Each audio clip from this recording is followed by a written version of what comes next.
the defense, and it's a pretty good defense. I think a lot of people played better than people anticipated at the beginning of the season defensively, and especially on the infield, where Bill Miller played great at third. Jeff Kent had a good defensive year at second. They knew J.T. Snow was an excellent Gold Glove winner. So this has been a much better defense than people realized at the beginning of the season.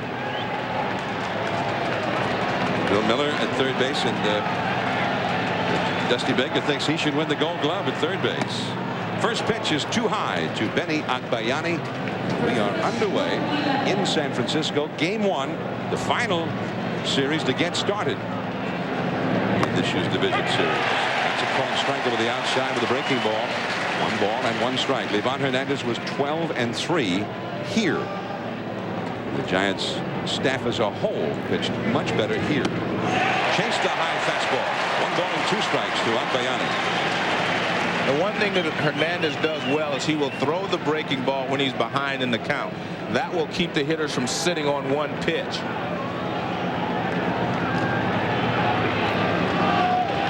One ball, 2 strikes. Just missing with the slider on the outside. 2-2. How did he lay off that pitch? So far in this at bat, Agbayani has seen 3 different pitches: fastball, curveball, and the slider. And truthfully, that's what you want to do as the leadoff hitter. Give your teammates a chance to see all of his pitches in your first at bat. And he's down on strikes. The high slider foul tipped into the glove of Escalera. There is 1 away.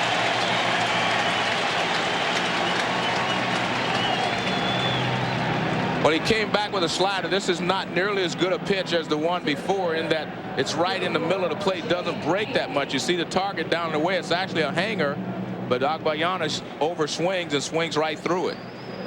So Livan was living a little dangerously with that pitch. He made a great pitch the pitch before with the slider, but that one he hung. 1 down. Here is Jay Payton, Mets rookie, a candidate for the Rookie of the Year honors in the National League. Back to the screen on the fastball, ended his 0-1. Payton hit .291 in his first full big league season. 17 homers, 62 batted in. Usually batted lower in the order. Derek Bell was pretty much a fixture in the number 2 spot. But Bell finished the year in such a terrible slump. He hit only .187 after the All-Star break. Well, not only that, John, you put some more speed at the top of the lineup with Payton. Payton is very fast, and I like that move personally. It's a called strike going 2. Anytime you can put more speed at the top of the lineup, you're better off. And especially if they can hit. And Payton has proven that he can swing the bat. Edgardo Alfonzo on deck. The slider, and that's where he wanted it. Strike 3. Now that's the kind of slider that he threw to Agbayani the first 1 and 2 pitch. And this is what you want to do. Start it in the strike zone. It's a strike, and then let it move out. Anytime a hitter has 2 strikes on him and you start that ball in the strike zone, he has to commit. So he's got Payton shaking his head. 2 down, nobody on. Edgardo Alfonzo. And of course, last year in the division series, it was the Mets and the Arizona Diamondbacks. And in game 1, Alfonzo sort of ruined the whole postseason for Arizona as he lit up Randy Johnson. Eventually hit a grand slam to break the game open late. He had another fine regular season.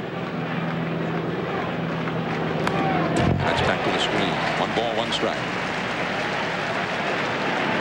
Edgardo, of course, last year was a number 2 hitter for the Mets, hitting in front of John Olerud and Mike Piazza and Robin Ventura.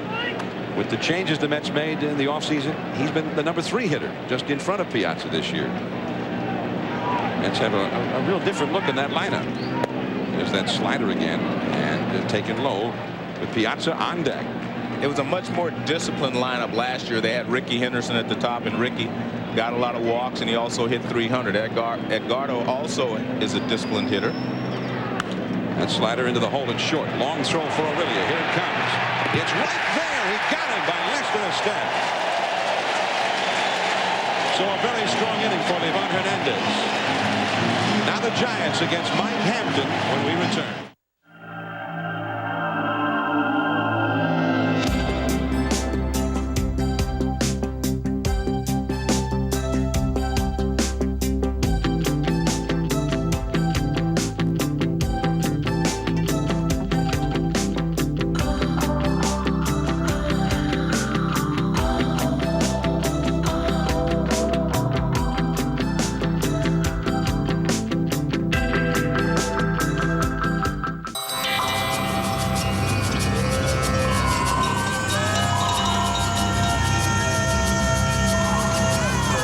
perfect vehicle for whatever circle you travel in.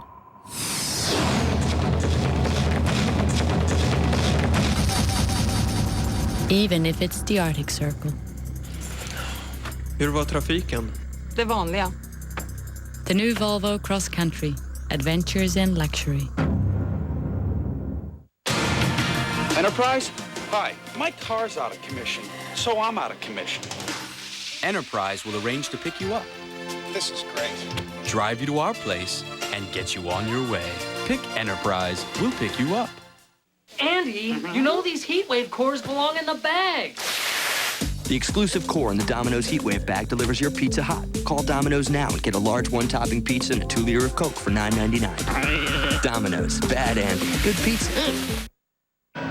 The San Francisco Oakland Bay Bridge, one of the many scenic vistas from Pacific Ballpark, which is down right on the shores of the San Francisco Bay.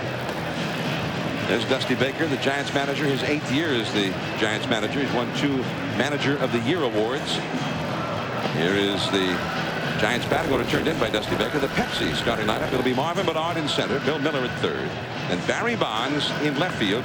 His best home run year, 49 big flies. Jeff Kent also with his teammate Bonds, an MVP candidate, and he's up there with Rogers Hornsby for run producing as a second baseman. We'll get into that later. Ellis Burks in right field, a sensational year. Rich Aurelia, powerful shortstop. J.T. Snow, the Gold Glover at first. Bobby Escalera as the catcher. Livan Hernandez, the pitcher, batting ninth. And on the mound with the Mets, a man who has never lost to the Giants, left-hander Mike Hampton. And John Hampton, all he needs to do is be able to throw strikes in order to pitch a good game. He will, on occasion, lose the strike zone, and that's when he has problems. But he throws a good sinker. He changes speeds well, has a good curveball. So his main weapon is to keep the ball down and get the Giants to hit the ball on the ground. Marvin Bedard, and that is a called strike. The Giants won 19 and lost 20 this year in games where left-handers started against them. And John, that's great because they won 6 out of the last 7. They were really struggling earlier against left-handed pitching, but most teams struggle against left-handed pitching. Left-handed pitching, if you have a good left-hander on the mound, things are in your favor. On to the count to Bernard. That's strike 3 called. The slider got him looking. Bernard thought that ball stayed inside and broke around the plate, but he's called out. And so far, Hampton has been able to throw strikes. Well, you can judge for yourself. That ball breaks, and you can see Piazza holds it right there. So that tells you Piazza thought it was a strike. Well, as we mentioned with Hernandez on the strikeout to Agbayani in the first inning, that was not where Hampton wanted that pitch. It was supposed to be a slider away, but he got it on the inside part of the plate. Now Bill Miller, a switch hitter, batting right-handed. Fastball up and away. 1 ball and no strikes. And one thing about Hampton, he is a competitor. I mean, he's tough. He was a football player, and he has that kind of mentality that he takes to the mound with him. So he is a tough competitor, and couldn't ask for a tougher guy to have on the mound. That's a fair ball down the left field line through the bullpen. It's out of play. It bounced into the seats, so an automatic double for Bill Miller.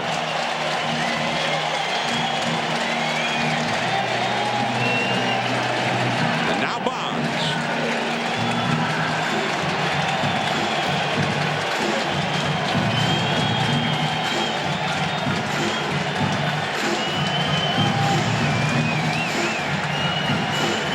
Bonds, a .306 average, 49 homers, 106 RBIs. He also walked 117 times, and he only had 480 at-bats. Chase the high one. Well, the one thing Bonds doesn't have to worry about, and that is Hampton pitching around him. He may walk him because he's a little erratic at times, but Hampton will come after Barry as he does there. He's not really going to be worried so much about Barry. He figures he can get everyone out, and besides, you have Jeff Kent hitting behind Barry. And you wonder if chasing that high pitch was Bonds showing a bit of over-anxiousness. Line drive, center field, base hit. Miller held up for a moment, and he's going to be held at third. The throw all the way through, and Bonds goes to second. Jay Payton overshot his cutoff man, and Bonds took advantage.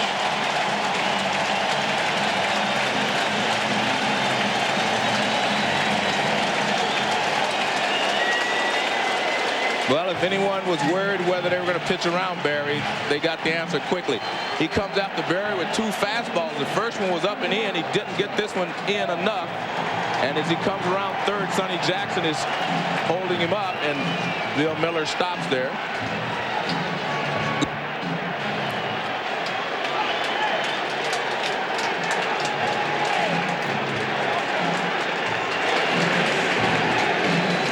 So second and third now, Jeff Kent the hitter.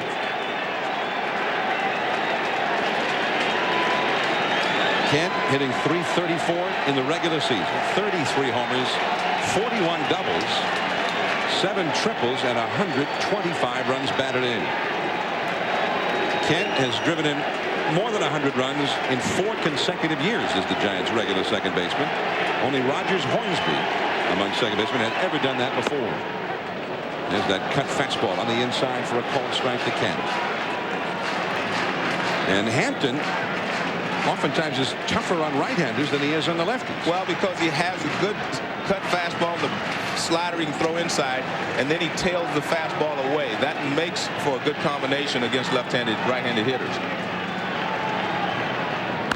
See, he's staying right in on top of Kent with the first 2 pitches. Now watch where he goes. He'll eventually go outside or try to run something away from Jeff. Runners at second and third for the Giants, only 1 out. The Mets infield is back in normal depth. So Kent could get an RBI here rather cheaply by just hitting a ground ball toward the middle. Fly ball could do it. He doesn't have to have a hit necessarily to get a run home. Ellis Burks, another slugger, is on deck. He got jammed, and that will get the run home. Bonds took a gamble. He makes it as Bordick throws out Kent at first.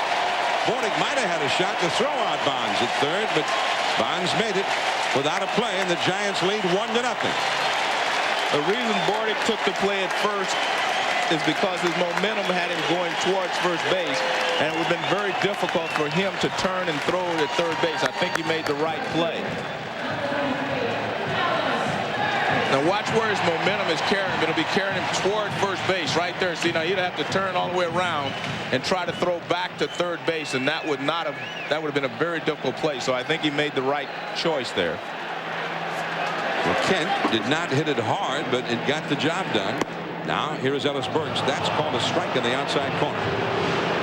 Ellis Burks won the Giants Willie Mack Award, named for Willie McCovey, the Giants former Hall of Famer, who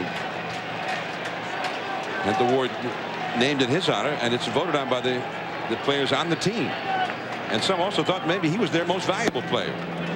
That is too low for a ball. Ellis, who's got 2 bad knees, has had several surgeries, and oftentimes has to take a day off here or 2 days off there. But he hit .344, and in only 393 at-bats drove in 96 runs.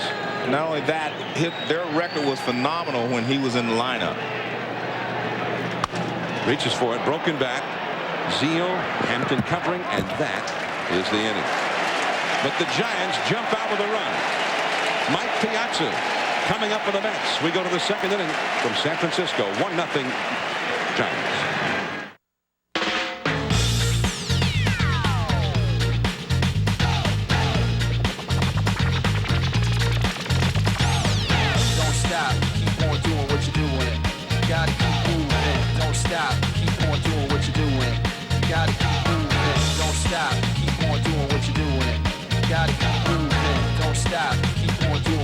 Sam Adams, the world's most award-winning beers. Don't stop, keep on doing what you're doing. It wasn't much of an accident. Still, there's a family that'll have a hard time getting to practice or on the trip they planned. Fortunately, they have a State Farm agent and the help of the world's largest claims network. And no one has more experts handling more claims quickly and fairly. That's our Good Neighbor promise. So they'll be back on the road a lot sooner than they thought.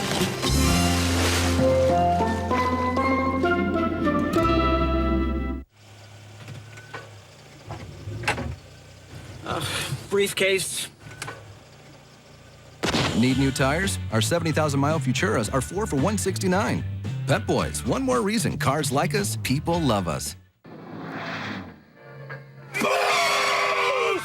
Hey, did you get them brakes at Pep Boys? Yeah, I did. I appreciate it. Now get up to $40 back on premium Rebestos brake service. Pep Boys, one more reason cars like us, people love us.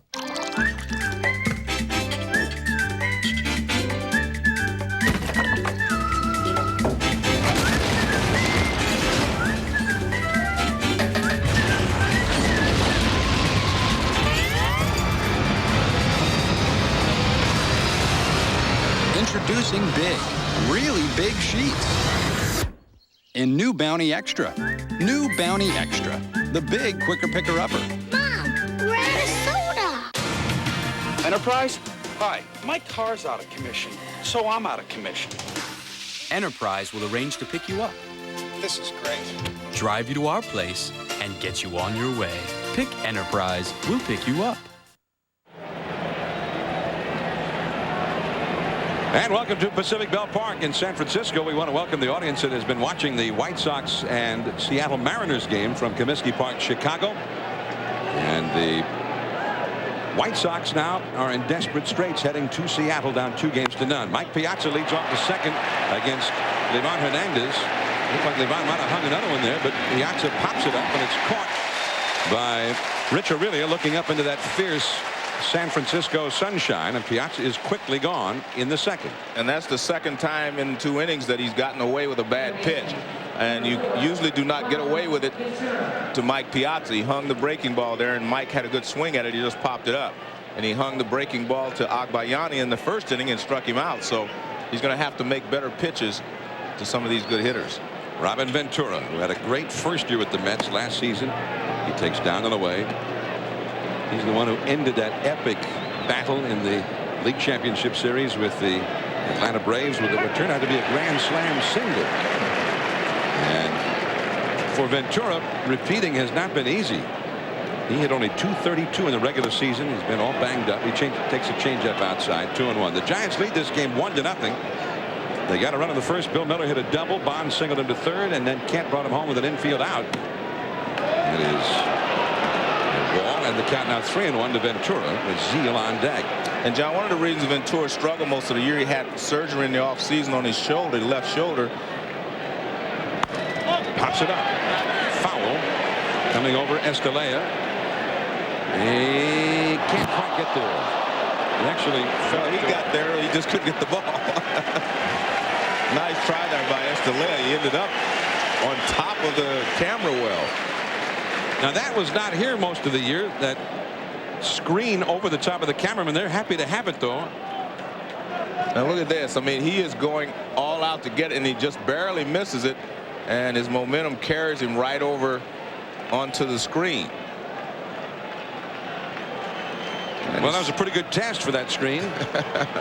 Looks like it'll hold up. Well, you can see home plate umpire Jeff Kellogg standing right there with him, making sure. But Piazza's, I mean, Ventura has never been 100% the entire season. That's one of the reasons he hasn't hit well. Into deep center. Bernard going back at the warning track, at the wall, and he makes the catch.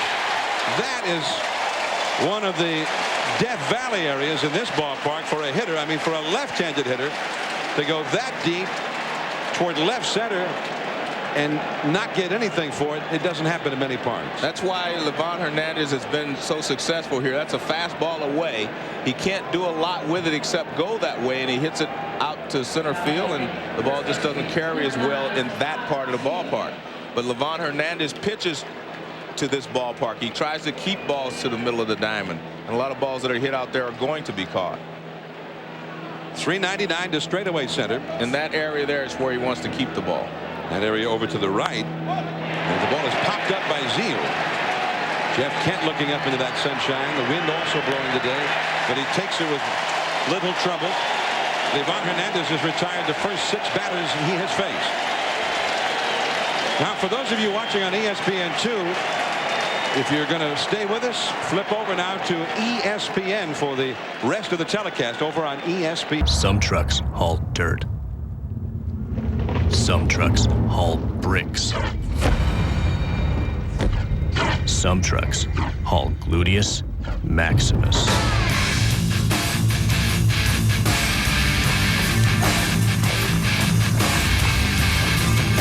The new 210 horsepower, supercharged Nissan Frontier. There's no sense in working in construction unless you're comfortable. Hey, you put these boots on in the morning, and at the end of the day, you're going to feel good enough to do a little something else for yourself. With Wolverine DuraShocks, comfort is a guarantee.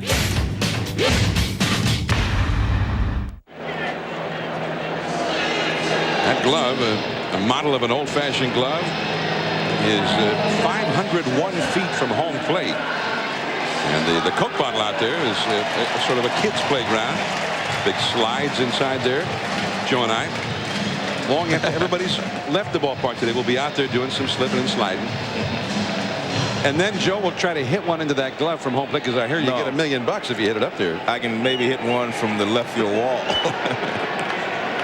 Here is Rich Aurelia against Mike Hampton, and he takes a called strike. Aurelia showing bunt. Aurelia grew up in New York, and he grew up a Mets fan. And so there's particular excitement in the Aurelia household facing the Mets on such a big stage. 20 homers for the second consecutive year. Down the left field line. On the run, Agbayani gets there. One away. And that's what Hampton does best. The first pitch was a fastball he tailed away, and that's a cut fastball in that he jams a right-handed hitter with. And that's what he does really well, is use both sides of the play. Now JT Snow. Snow used to be a switch hitter. Gave that up after the 1998 season. And for JT, facing lefties as a lefty, actually held his own, hitting .256. And that slider low and outside for ball one. 1 ball and no strikes to Snow. Still one of the best first basemen in a long, long while. You would expect Snow to get better each year, John, from the left side facing left-handed pitching, because it has been a long time since he's seen a ball going away from him. Everything, when you're a switch hitter, every pitch comes into you. Which was part of his reluctance to give it up, even though he had never had much success as a righty. Got jammed on that one. Zeal and Hampton covering. Out number 2. Snow retired, and now Bobby Estalella will come up. The Giants in this ballpark, it's all about pitching. The Giants had a 3.45 earned run average as a team here, and a 4.99 earned run average on the road. I mean, a huge difference, but that seemed to also make their defense better. The Giants committed only 33 errors in their 81 home games. They committed 60 errors in their 81 road games. Estalella hits a little foul off to the left. So both the pitchers, the players in the field, they all seem to do better here.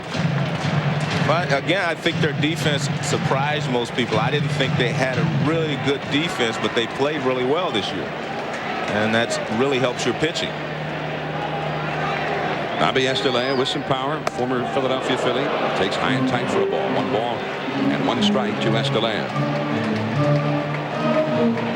The Mets played 1 series here this year, and the Giants played 1 series in New York.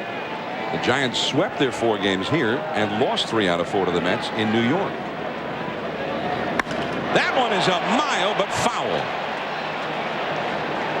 And sometimes you see those with Hampton too. Yeah, well, he throws the slider down and in, and the only way you're going to get it out of there is to pull it foul. It's very difficult to keep that ball fair. Only a few hitters can do that. You have to be able to pull through with your top front hand, rather than hitting it with your top hand. You hit it with your top hand, it's going to hook. That one high in the air to left field, but it will stay in the ballpark. Agbayani at the edge of the warning track, and the inning is over. 3 up, 3 down for the Giants. We move on to the 3rd inning now. Derek Bell coming up. 1-0 San Francisco.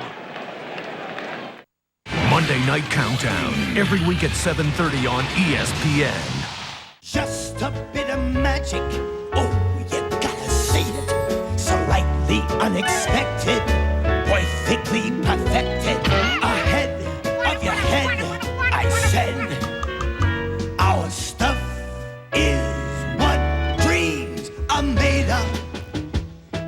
to bring it on home. High-definition television, made possible by Panasonic, just slightly ahead of our time. Oh, just a bit of magic. After midnight. One tiny Claritin relieves seasonal allergy symptoms all day and all night. Occurrence of side effects like headache, drowsiness, fatigue, and dry mouth is as low as with a sugar pill. After midnight.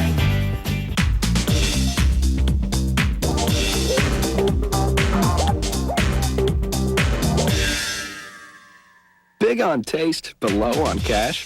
Try the new 99-cent BK Cravers menu from Burger King. Tasty food at an unbelievable price. Like the delicious flame-broiled Bullseye Barbecue Deluxe. Or a tasty chicken tender sandwich. Just 99 cents every day at Burger King, where you can have great taste for under $1. Got the urge? Technology is driven by vision. I always like to build things. Communicates the data through FIFOs. And their eyes light up about the projects that they've worked on. Rearrange it, decompose it. To create a difference in people's lives. One of the things about being in technology is that people don't know what I do. There are all sorts of levels. One of our best employees, they cooperatively multitask. He would tell us that he actually would wake up in the middle of the night dreaming code. And at that moment, we just hired him. Techies.com. Tech careers, tips, training. Dad lost his hair early. When I started losing mine, I checked it out with a dermatologist, and he said Rogaine. It's 2 years later now, and I don't see any difference. Doc was right. You can keep the hair you have with Rogaine. Giants 1, Mets nothing. We go to the top of the third. From Pacific Ballpark in San Francisco. And for the Mets, the last third of the batting order up against Livan Hernandez. Derek Bell, Mike Bordick, Mike Hampton. Livan, back in 1997, beat Atlanta in the League Championship Series twice in the same weekend. Once out of the bullpen and once as a starter. 15 strikeouts in the start and won the MVP of that. Then had 2 wins against Cleveland in the World Series. Strike call right on the outside edge of the knees. 0-1 to Bell. And won the MVP of that series as well. And Livan became one of the 4th player in history to win both of those awards in the same season. Marvin Bernard, the ball hit real well by Derek Bell, but Bernard able to catch up to it. There is one away. And just notice how Livan is able to keep people pretty much in the middle of the diamond. And I think that's why he's so successful here. And one thing about Livan, he will make some great pitches. I mean, he will throw a few balls just knee high and away, as the first pitch there to Bell was. And then he will make some mistakes. And that's why his earned run average is a little higher than it probably should be with the stuff that he has. Mike Bordick had a fine year starting out with Baltimore, being traded to the Mets after Ray Ordonez, their regular shortstop, went down with an injury. And Bordick did not hit as well as a Met as he had for the Orioles. Now that sharp curveball got called a ball. And that's a real sharp curveball. That's what I'm saying. He throws a rolling curveball every once in a while. He's just trying to get the outside corner with. That was awfully sharp. And the count now 1-2.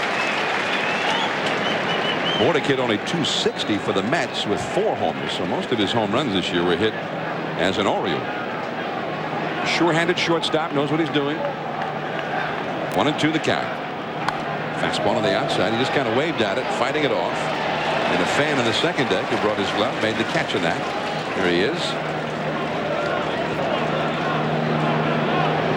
1 ball and 2 strikes to Bordick. 1 out, nobody on. Mike Hampton, the pitcher, is on deck.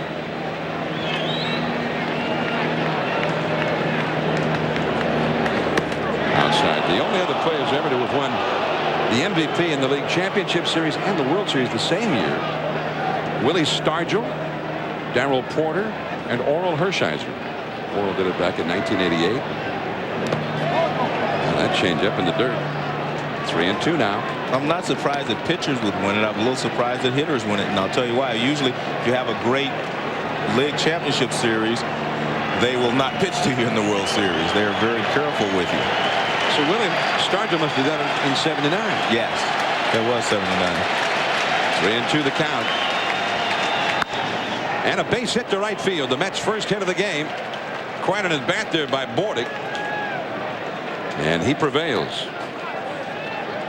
More Division Series coverage coming up tomorrow At 4 o'clock Eastern, 3 Central on ESPN. It's the Atlanta Braves and St. Louis Cardinals Game 2. Glavine and Kyle, both 20-game winners. Then at 8 Eastern, 5 Pacific, it'll be the Mets and Giants Game 2 on the Fox Network tomorrow night.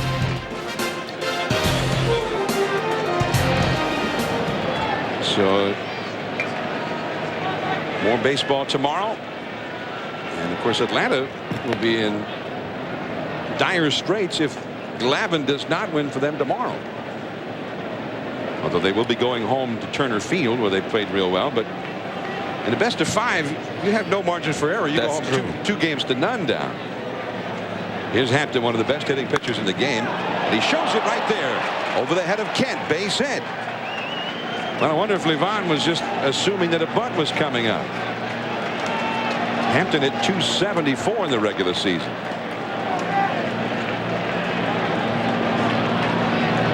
In fact, the 2 pitchers are the 2 best hitting pitchers in the National League. Well, he throws a fastball. It's not a bad pitch. It's a fastball away, and it's about belt high, so it's not up in a way. It's just away, and Kent can't catch up with it. So he didn't just groove it. No, he definitely didn't. He threw it right over the outside corner. So 2 men on for the Mets now. They've got a threat going, and the top of the order comes up. Agbayani and a slider low and outside for ball 1. Later on tonight, across the bay from here, in fact, we can see the Oakland Coliseum from our perch here at Pacific Ballpark. At the Coliseum tonight, the Mets and Yankees Game 2, and the Yankees in that same dire strait. There's the Coliseum just across the bay. And you see the what they call Mount Davis, that upper deck area in what is center field for baseball. Place, I guess, was rocking last night, Joe, huh? Yes, it was. It was a great crowd. It was a great ball game. 2-1 now to Agbayani. He struck out his first time. Well, you can see that Vaughn wants to throw him a lot of breaking balls and make him hit a breaking ball, but now the count's 2-1, and he's throwing him 3 straight breaking balls. Will he come with a fastball? I would say he still has to stay with the breaking ball if that's what he figures he's able to get him out with. He went to the slider but missed low. And anytime you have a hitter that you think you can get him out with a breaking ball, even 2-1, I think you have to throw it again. But now 3-1, you're in danger of walking him, so I think you have to make a good pitch with your fastball. And by that I mean stay out of the middle of the plate. Jay Payton on deck.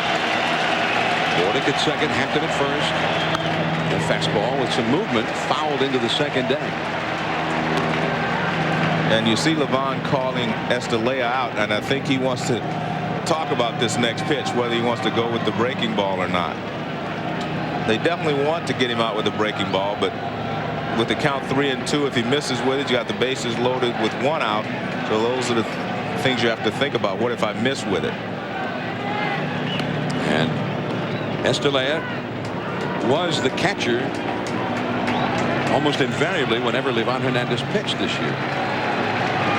They seem to have a good rapport. Estelea, who has Cuban extraction, Cuban ancestry, and also speaks fluent Spanish. They've done very well together. 2 men on. There they go. And he hung one, a high foul fly off the right field side. Snow goes down the line after, but it's in amongst the spectators, out of play. Well, you see Bobby Valentine trying to make something happen here. He puts the runners in motion and hopes that if Agbayani puts it in play, he will open up a hole for him. Valentine could have played the left-handed batting veteran Darrell Hamilton today in the outfield, but opted for Agbayani. This is Agbayani's one of our best hitters. There go the runners again, and the walk. The slider misses, and the bases are loaded. So Levon has got all kinds of trouble now, and the Mets have the big guys coming up. Well, that's the danger you have if you want to throw the breaking ball 3-2. If you have a lot of control, of course, you throw the breaking ball. And I think he also went to the breaking ball because he felt like it was more of a hit and run, and Agbayani might chase it even if it wasn't in the strike zone. But Agbayani did a good job of not swinging at that breaking ball. A lot of times when you have runners in motion, the hitter automatically will swing with 2 strikes. You see the runners, Bordick, Hampton, and Agbayani. Payton is the hitter. Slider for a strike. It's 0-1. Well, they're playing the infield back for a double play, which is the proper thing to do. But it's not easy to double up Peyton because he has a lot of speed unless he hits it hard up the middle toward the second base bag. But he has not done very well with the bases loaded. And that slider down and away. 1 ball, 1 strike. Now Levon did not induce many double play grounders. In fact, in his last 10 starts of the year, there was only 1 double play ground ball while he was on the mound. Giants have the infield in double play depth. After Peyton, it's Alfonso, then Piazza, then Ventura. Giants lead 1-0, but the Mets with a great opportunity. 3 men on, 1 man out. Peyton backs away now.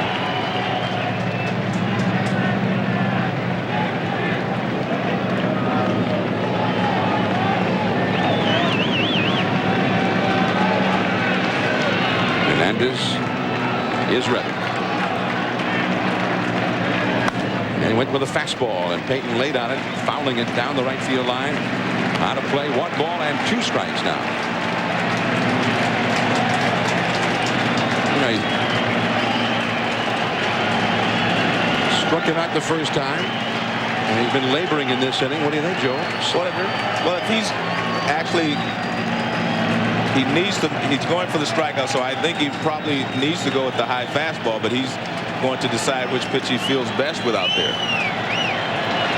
Try to get him to chase something up and out of the strike zone.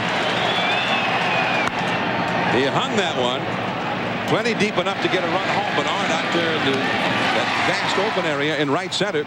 Tagging and scoring is Bordick. Hampton also tagged up. He went to third.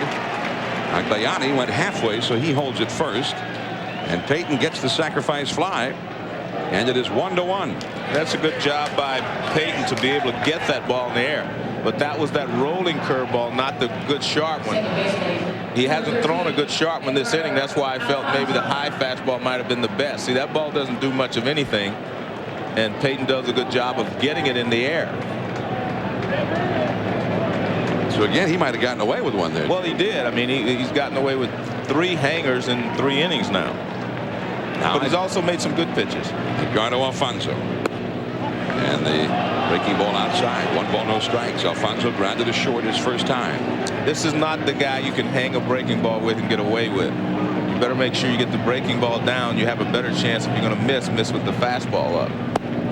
Another slider, and he misses. Well, he has an open base with nobody at second base right now, but Mike Piazza, the Mets' great slugger, one of the greatest in the game, is on deck. It seems he's lost a little confidence in his fastball. Another breaking ball. Popped up. Jeff Kent out. And that ends the inning. Living dangerously. 1 run for the Mets to tie the game. It'll be Levon Hernandez coming up when we return. Why are so many people switching to IDT long distance? 5 cents, actually. Yes, ma'am. Thank you for joining IDT. Enjoy the savings. Because we offer the simplest low-cost long-distance plan available. Just 5 cents a minute, 24 hours a day, 7 days a week, for every state-to-state long-distance call you make. We don't waste money on celebrities and gimmicks. We just offer the best long-distance available at the lowest possible price. Just 5 cents a minute, all day long, every single day of the week. And IDT has 6-second billing, so you never get charged for time you don't use. No complicated billing plans with rates that change depending on the time of day. No prepayments for time you may lose, and no annoying 1010 numbers to dial. Just the best long distance available at the lowest possible price. For real savings in the real world, call IDT right now. We're waiting for your call. 5 cents a minute, 24 hours a day, 7 days a week. IDT long distance. No one does it for less.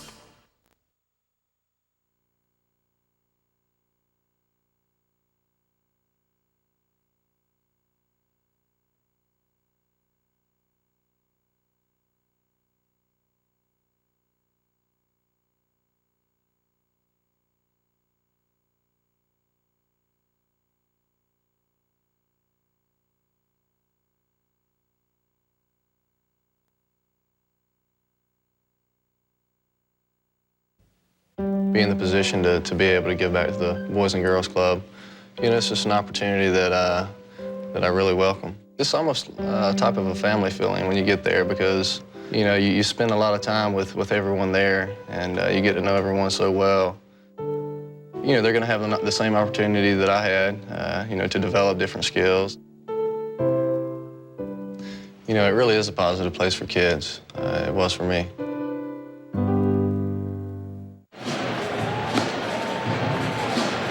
There's the San Francisco portion of the San Francisco-Oakland Bay Bridge, and in the foreground, the South Beach Marina, which is right outside Pacific Ballpark.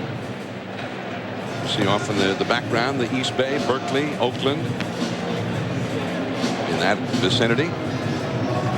And just a spectacular place just to be outdoors here in San Francisco, much less to also see top-notch Major League Baseball. And today we're seeing baseball at its best.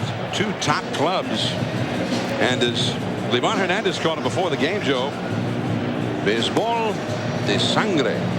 Blood baseball. Baseball to the death. And that's the way they looked at it in Cuba. And that's the way it is in these series. Best of 5. I mean, it's tough to overcome mistakes when you've got so little margin for error. Here is Mike Hampton now. Livan Hernandez coming up against him. Now, Hampton singled against Livan. Hampton, a great hitting pitcher. Livan had 236 for the year with a homer, 3 doubles, and 9 runs batted in.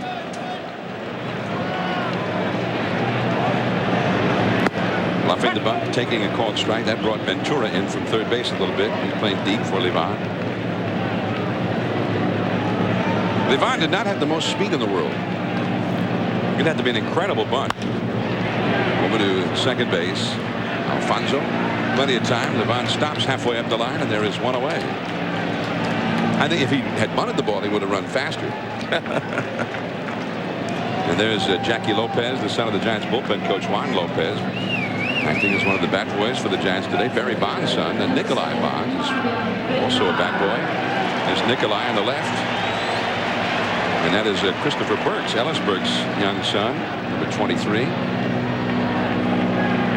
Must be pretty good to be able to sit on a Major League bench with your dad. A day at the office with Dad. That's too high. Dusty Baker said that one day one of the players got mad and was swearing. And Christopher Burks looks at him and says, you know, if you do that again, I'm going to have to go tell my boss that I have to quit. I can't be around language like that. That's in there for a strike to Bernard. Bernard called out on strikes his first time, never actually swung at a pitch.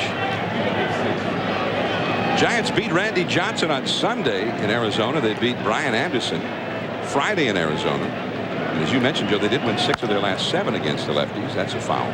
1-2. And not many teams do well against left-handers anyway. I think only 8 or 9 teams in all of Major League Baseball had a winning record when lefties started against them. But Bobby Valentine said that's not why Hampton and Lander are going in these first 2 games for the Mets.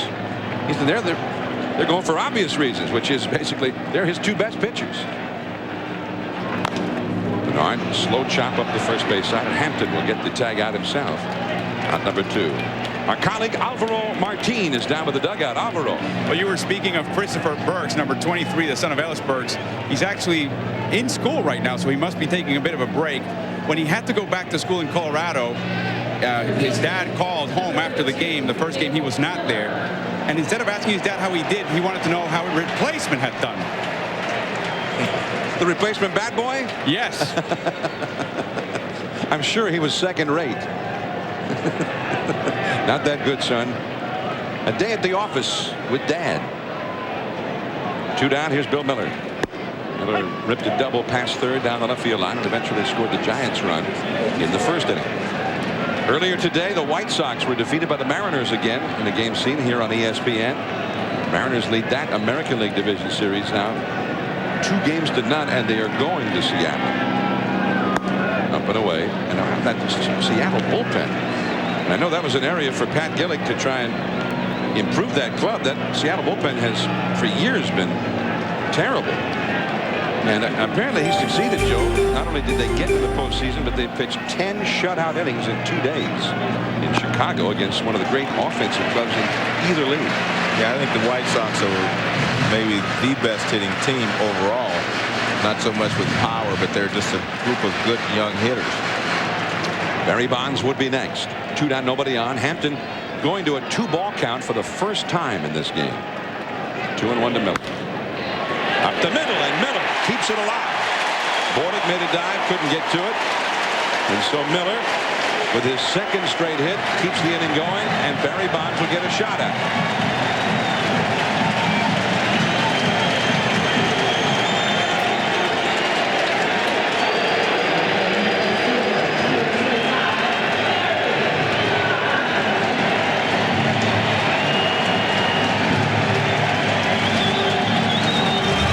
A single to center his first time, and there's a pretty good gathering out there in McCovey Cove. Nautical craft of all types, even surfboards, just in case Barry takes one into the cove.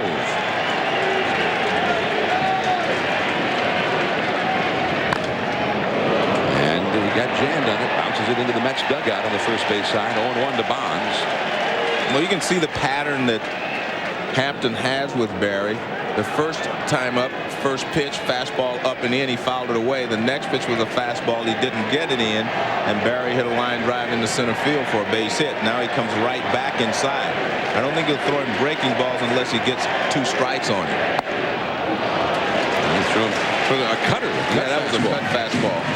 I think he wants to save the curveball to be his out pitch or his strikeout pitch if he can get 2 strikes on Barry.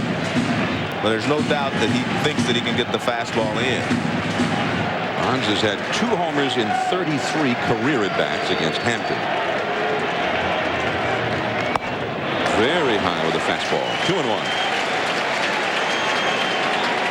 And one thing the Giants felt was important against Hampton was to not be too over-anxious, to try and make him throw some pitches, and they've not really been able to do that so far. This is only the second time he's even gone to 2 balls on a hitter. Lunges for it, and that cutter away, and fouls that one into the seats, and it is 2-2.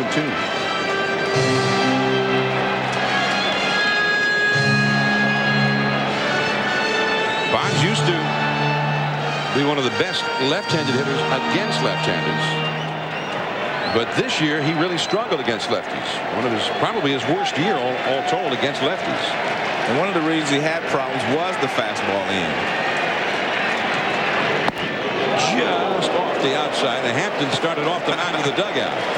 Hampton obviously displeased with that call, but he does a good job of keeping his composure.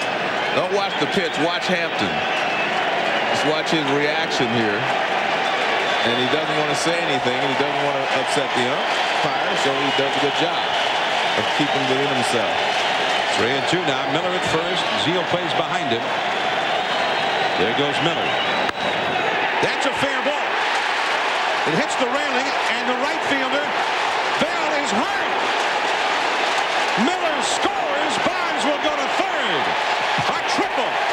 2-1 Giants, and Bell is down in right field.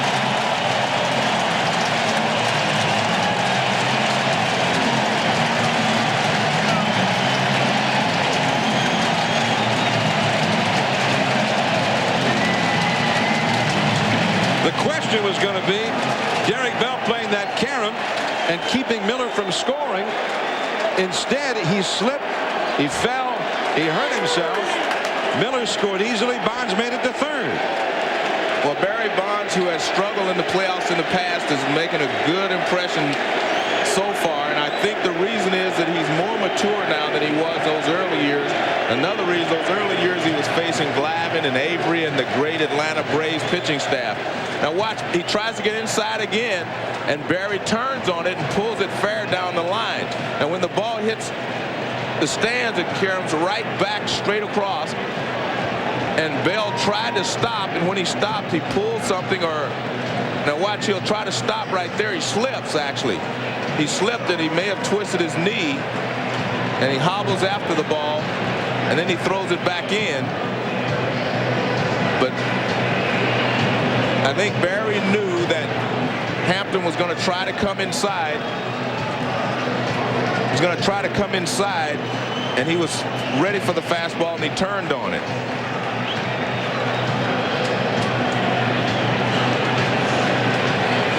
Well, it's good to see him on his feet. Fred Hina, the Mets head trainer, out there with him, along with manager Bobby Valentine. Looks like he's telling him he wants to continue. Joe, what do you think? Darrell Hamilton getting ready just in case in the Mets dugout. Well, he's going to give it a go out there, so hopefully he's okay. Well, maybe it's more like a cramp. Maybe it was more like a cramp than anything else, and maybe they were able to rub it out. Well, that bit of the box seat railing comes all the way out near the foul line there. And Bell was chasing after it, not knowing if it would hit that railing or if it would shoot on by and into the corner. And then he was going to have to reverse his field after it ricocheted off the wall. That's when he put the brakes on. And that's when he hurt himself. So Bonds with the triple. The Giants lead 2-1. And Bonds is 2 for 2 in the first game of this postseason. Jeff Kent, who drove in a run with a ground ball his first time. That's low on the outside.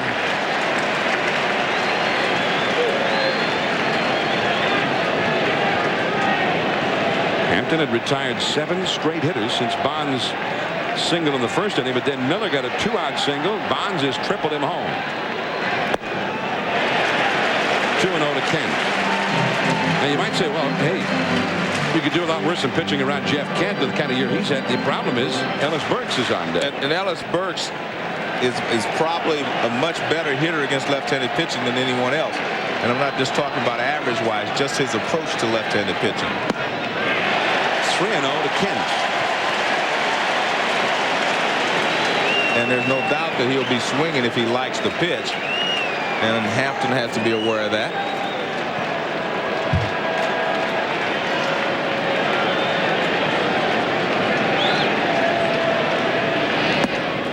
He walked it.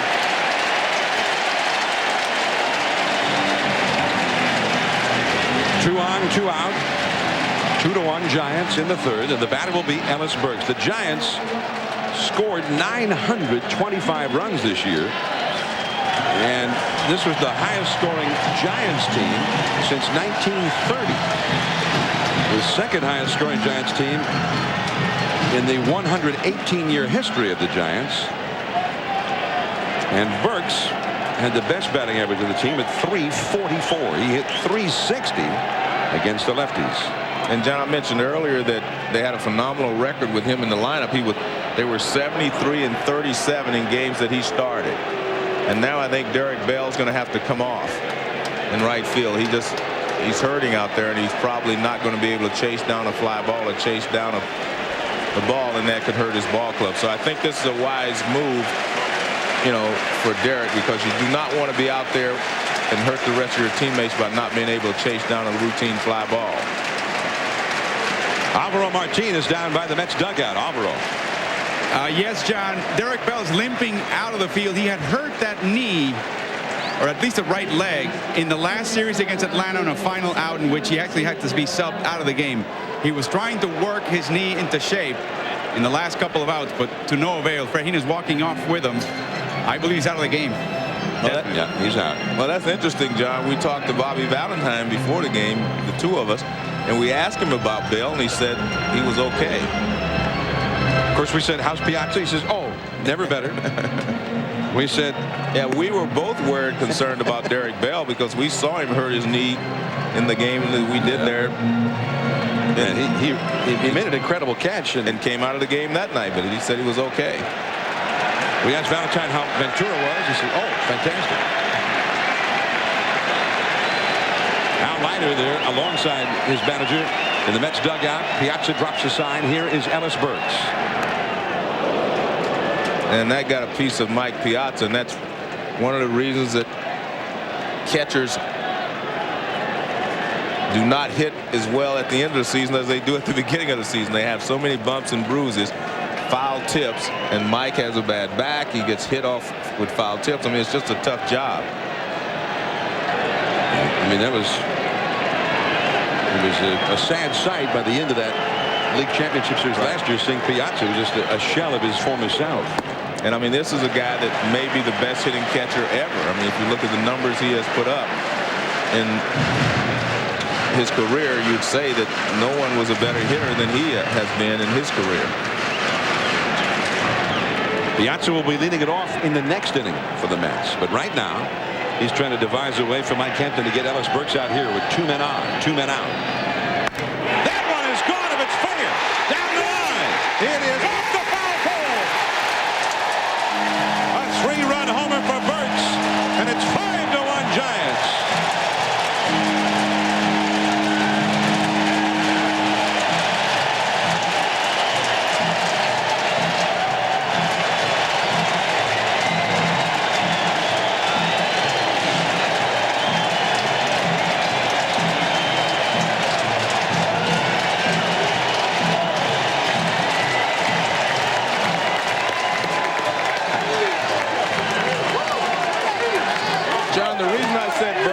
Better hitter against left-handed pitchers than anyone else on the ball club is because he takes the ball away from him and goes the other way. You can't get in on him. They try to get in here, and he just hits it out of the ballpark.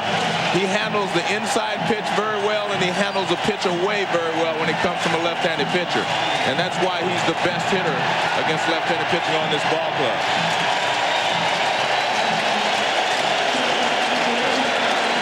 Well, they are still on their feet at Pacific Bell Park.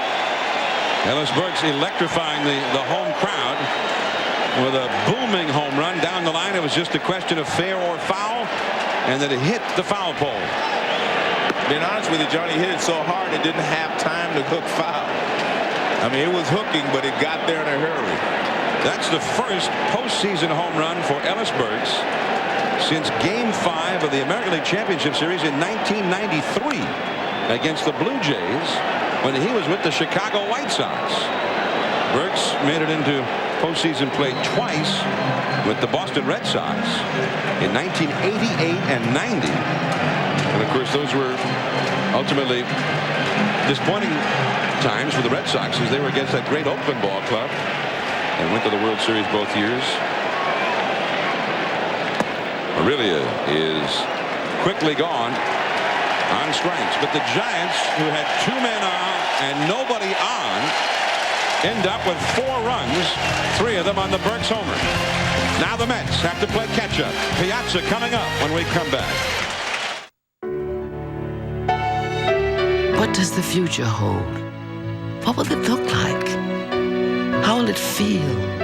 At New York Life, we are confident that whatever tomorrow brings, our values will remain steadfast. The financial strength of our products, the integrity and humanity of our company. So no matter what it looks like, tomorrow, like today, New York Life will be the company you keep. We've all heard about XO Communications with their broadband wireless licenses and fiber rings in every major U.S. city, and how they'll have more U.S. and European fiber backbone than the big 3 combined. Well, we still can't beat their technology, but we can beat their name. If they can be XO, by gosh, we can be. They can't. We do. Voice, data, and web for business. XO, not just talk. This Friday, take a trip. We're only boarding rows 9 and above right now. You'll have to wait. To meet the parents. You know, Greg's in medicine, too. Oh, really? What field? Nursing. Not a lot of men in your profession, are there, Greg? Critics are calling it absolutely, hands down, the funniest movie of the year. Have you had premarital relations with my daughter? No. Let's skip that question. Meet the Parents, rated PG-13, at theaters Friday.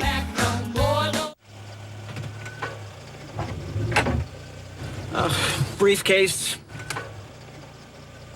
Need new tires? Our 35,000-mile tires are 4 for just $99. Pep Boys, one more reason cars like us, people love us. Sure, we all receive fan mail occasionally, but there are some sports center anchors who average a bag or 2 a week. Thanks for the letter. Hugs and kisses.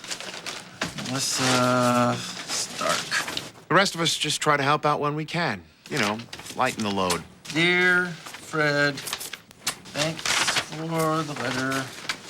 Hugs and kisses, Melissa Stark.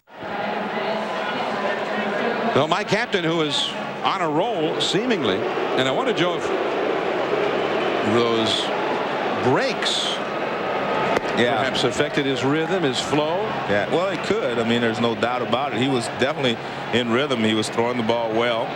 I just think that there were a couple of pitches there that I think Barry Bonds was looking for the fastball in. He got it in and he pulled it down the line. And you cannot pitch Burks inside if you're a left-handed pitcher. Mike Piazza. Chase went down out of the strike zone, deep into center. Marvin Bernard, and there is one away. But Piazza's only seen about 3 pitches so far in this game and has hit 2 high fly balls, one a pop-up, this one to center.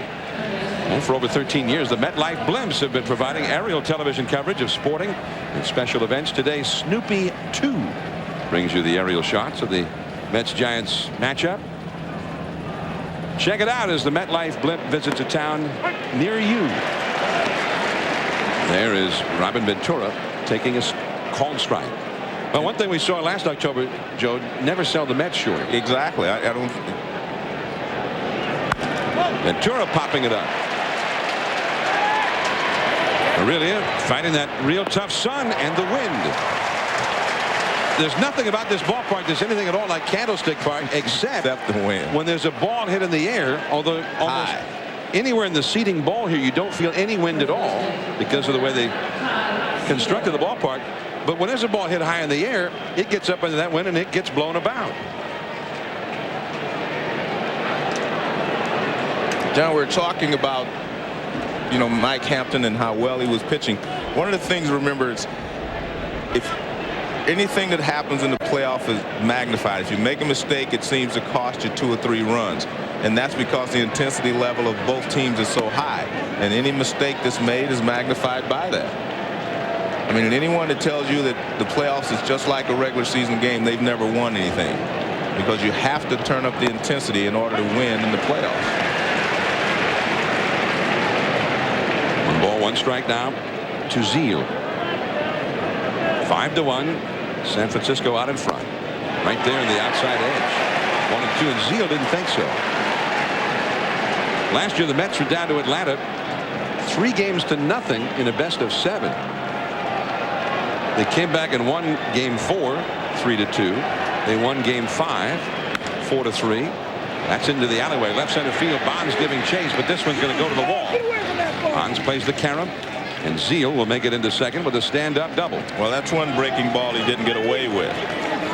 That was a hanger that was right out over the plate, and Zeal ripped it up the gap for a base hit. And watch, there's a breaking ball, and it just stays right there. It doesn't do much. He had a very sharp breaking ball the first 2 innings, but since that time his breaking ball is rolling a little bit more. It's not nearly as sharp as it was earlier.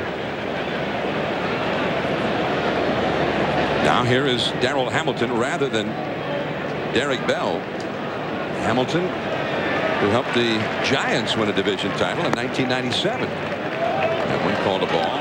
Escalera and Levon seemed to think it was in there.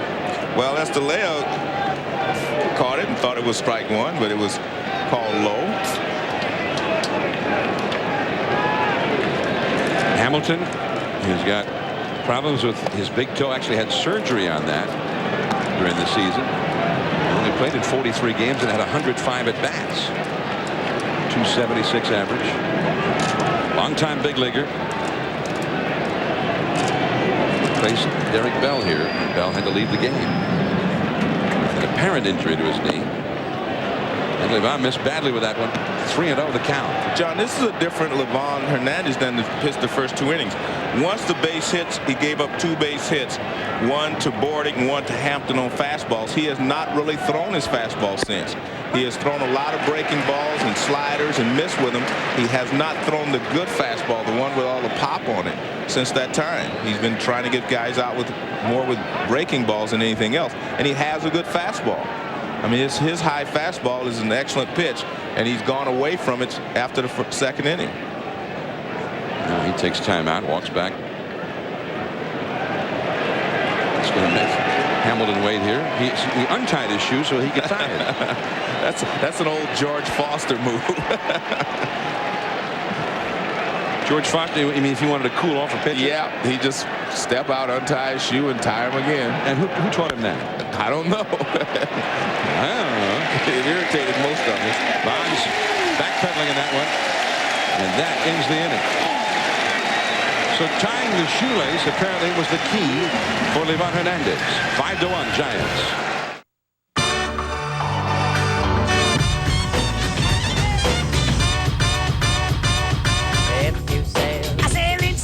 Over the sea. Oh, will you wait for me?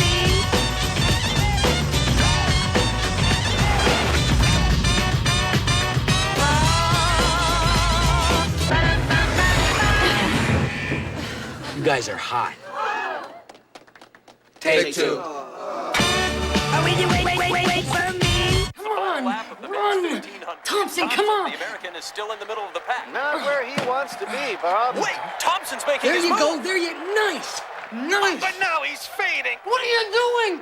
No. Wait, Here we go. Come on, we can do it. Run! Here comes Thompson. Come on, look at him go. What a finish! Woo! Play McDonald's Taste Trials game and win instantly. Pow!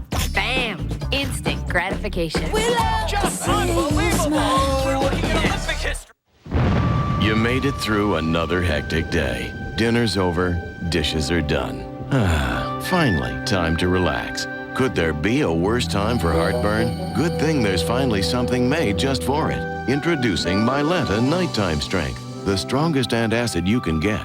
Finally something strong enough to get rid of even your toughest nighttime heartburn. And fast. So go ahead, enjoy your night. If you can. New Mylanta Nighttime Strength. What about Wednesday? Yeah, I'd put a sitcom in that time slot. I think. So anyway, your show's being cancelled. Cancel? I just bought a house. Look at these guys. Network TV programmers. They decide what we watch and when we watch it. You can't go in there. You have to go to the Hang on a second.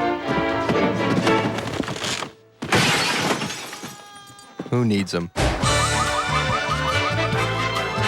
TiVo. TV your way.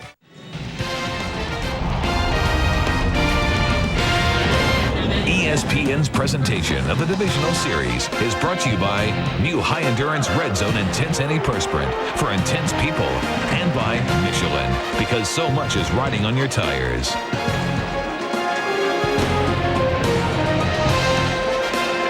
We're in San Francisco, game one of this best of five, the Giants and the Mets, who had a heated rivalry during the regular season. And the Giants are out in front here 5-1 as JT Snow leads off in the fourth inning against Mike Hampton. You're interesting, Johnny, what you said about the Mets and the Giants. When the Giants beat the Mets and swept them here, the Mets said, wait till we get them in our place. And that rivalry kind of started that way. And the Mets won the first 3 games there and was saying we were paying you back, but the Giants were able to salvage the final game of that series. And the Mets won those 3 games at Shea in mid-August with 3 left-handers. 3 left-handers. Snow into left field. Akbayani makes the Willie Mays basket catch. But when we talked to Bobby before the game today, he said that he wasn't going to use the 3 left-handers. He was going to use Hampton, Leiter, and then Reed instead of Rush, who pitched one of those games in New York. Glendon Rush pitched the first game of that series back in August. The Mets won that one 4-1. And then Hampton beat Sean Estes 3-2. And Al Leiter beat Livan Hernandez 2-0. That game, the Mets did not score against Livan until the 8th inning. And Robin Ventura had a big double to drive in the first run in that game in the 8th. Estelea, the hitter, flied out deep to left his first time. And a bouncer foul on the third base side. 0-2 the count. The Giants only win in that series in New York back in August against the right-hander, Rick Reed. The Giants just stumbled around most of the first half of this year. They were 38-38 to the end of June. And then they went 54-22 for the night where they clinched the division title. Bordick throws out Estelea. So 2 men are gone, and the batter will be Livan Hernandez.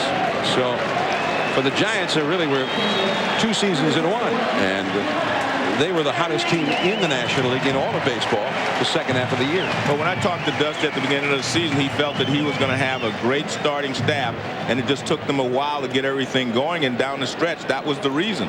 I mean, they pitched so well the second half of the season is the reason that they did have the best record as far as home field was concerned. Now, the only team that equaled the Giants' home record was the Mets. So winning at home seems to be awfully important to the Giants. And keeping them from taking full advantage of that is an absolute necessity for the Mets, because the Giants will get the odd game. If it goes 5 games, they'll get that 5th game right back here. Well, I think the 4 teams in the National League are so evenly matched that the home field will make a big difference. I mean, the Braves and the Cardinals and the Giants and the Mets are all very evenly matched. Off the fists to Alfonso, and he throws out Hernandez. 3 up, 3 down. Now we're going to the 5th inning. 5-1. The Giants lead the Mets. Mike Bordick coming up, then Hampton. Top of the 5th inning. It is 5-1. The Giants leading the Mets as the Mets come up here with Mike Bordick, Mike Hampton, and Benny Agbayani against Livan Hernandez on a beautiful, sunshiny, blue sky day here in San Francisco. Let's take a look at the 3rd inning when Hampton got in trouble, and watch his reaction after this pitch to Bonds. He thought that he had struck him out. Bonds ends up taking that inside fastball for a triple, and then Burks finishes off the scoring there with a long 3-run homer. And I think, a lot of times when you're a pitcher and you're on the mound, you get frustrated with some of the umpires' calls, and you do not do it obviously intentionally, but sometimes you lose your focus, you lose your concentration, and you pay for it. And I definitely believe that all the things that happened in that inning worked against Mike Hampton. After the Bonds triple, Derek Bell had injured himself chasing the triple as that high curveball misses to Mike Bordick. Bordick singled to right his first time and scored the Mets run in the 3rd inning. Hampton on deck. But there was a long delay as they went out to see if Bell was going to be able to continue. Finally he was, and then when the game resumed, he proceeded to walk Jeff Kent on 4 pitches, his only walk of the day. So he was upset about a call. The next pitch, triple, then a long delay. The next 4 pitches all out of the strike zone. And then there was another delay as Bell left the game. He limped off the field, and Hamilton went in, after which Burks slammed a home run. By the way, we understand the story on Derek Bell is that he's perhaps sprained his right ankle. He's being taken for x-rays. That's ball forward to Bordick. So a leadoff walk here to Bordick, the 8th place hitter. And it's always troublesome for a pitcher to continually get in trouble at the bottom of the batting order. Well, again, he starts Bordick off with a breaking ball. He misses with a breaking ball, and then he tries to spot the fastball. I just don't think that he's as confident in his fastball as he was at the beginning of the game. He's not. He should be trying to get first pitch strikes. He has a 4-run lead. You definitely do not want to walk people at the bottom of the order with a 4-run lead. First pitch to Bordick of this inning after sitting over there should have been a fastball. Yeah, especially with a 4-run lead. I mean, if you're a tie score, Bordick capable of hitting the ball out of the ballpark, okay. But when you have a 4-run lead, it takes 4 solo homers to tie. And he even starts Hampton off with a breaking ball. And again, both of these guys got base hits on fastballs, and since that time, he has not wanted to throw his fastball at the beginning of the count. That is a fastball right where he wanted it on the outside. You saw Dave Righetti there a moment ago, the former Yankee, and now the Giants pitching coach, under whom Livan Hernandez had his best year as a big leaguer this year. But even that pitch there, John, it was a strike, but it was knee high and away. He's throwing it, aiming that pitch, not just throwing it. In the first 2 innings, his fastball was live. It was hopping because he was using it. And now he's trying to spot it. He's throwing it, like a dart, trying to hit knee high and away or right on the outside edge. He's got a good enough fastball. He can get it over the plate with his movement. He can still be successful. Back with the breaking ball, 1-2 now to Hampton.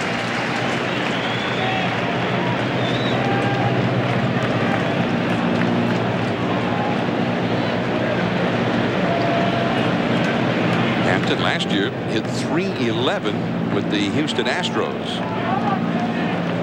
So he's always been an outstanding hitter. Used as a pinch hitter on occasion.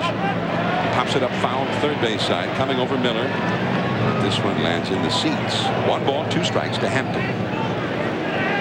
Bordick getting a leadoff walk in this inning. He's the first hitter on either team to lead off an inning and reach base. Snow on the bag with Bordick at first.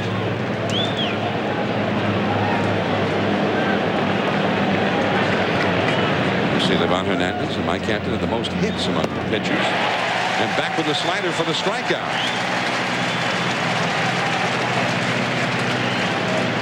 Now coming up on ESPN after the ball game, Sports Center, a complete review of this game and also the White Sox Mariner game. Then at 8 o'clock Eastern tonight, 5 o'clock Pacific on the Fox network, the New York Yankees with Andy Pettitte.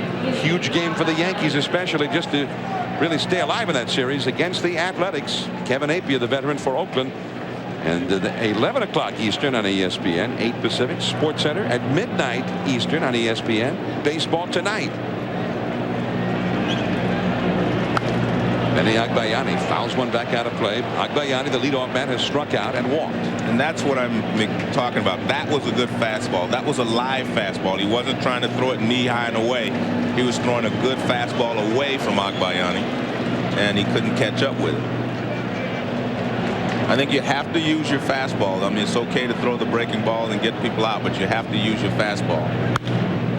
Toward the middle and through, base hit. Bordick the second holding, so Agbayani reaches for the second time. The Mets with a 2-out opportunity now as Jay Payton comes up. A 1-out opportunity, I beg your pardon. What am I looking at? Which game am I covering? You know, last year, Joe, the Mets leadoff man most of the year was Ricky Henderson, and when it wasn't Ricky, often it was Roger Cedeno. Correct. And they stole a lot of bases. They put a lot of pressure on the defense. And the Mets really don't have that kind of an offense this year. I don't think they're as good offensively as they were last year. I don't think they're as good a team this year as they were last year. Last year, Cedeno himself stole 66 bases. The Mets this year, the whole team stole exactly 66 bases. And Ricky Henderson, I mean, he's not here anymore because he didn't want to be here. I mean, he basically made them trade him. There's a slider.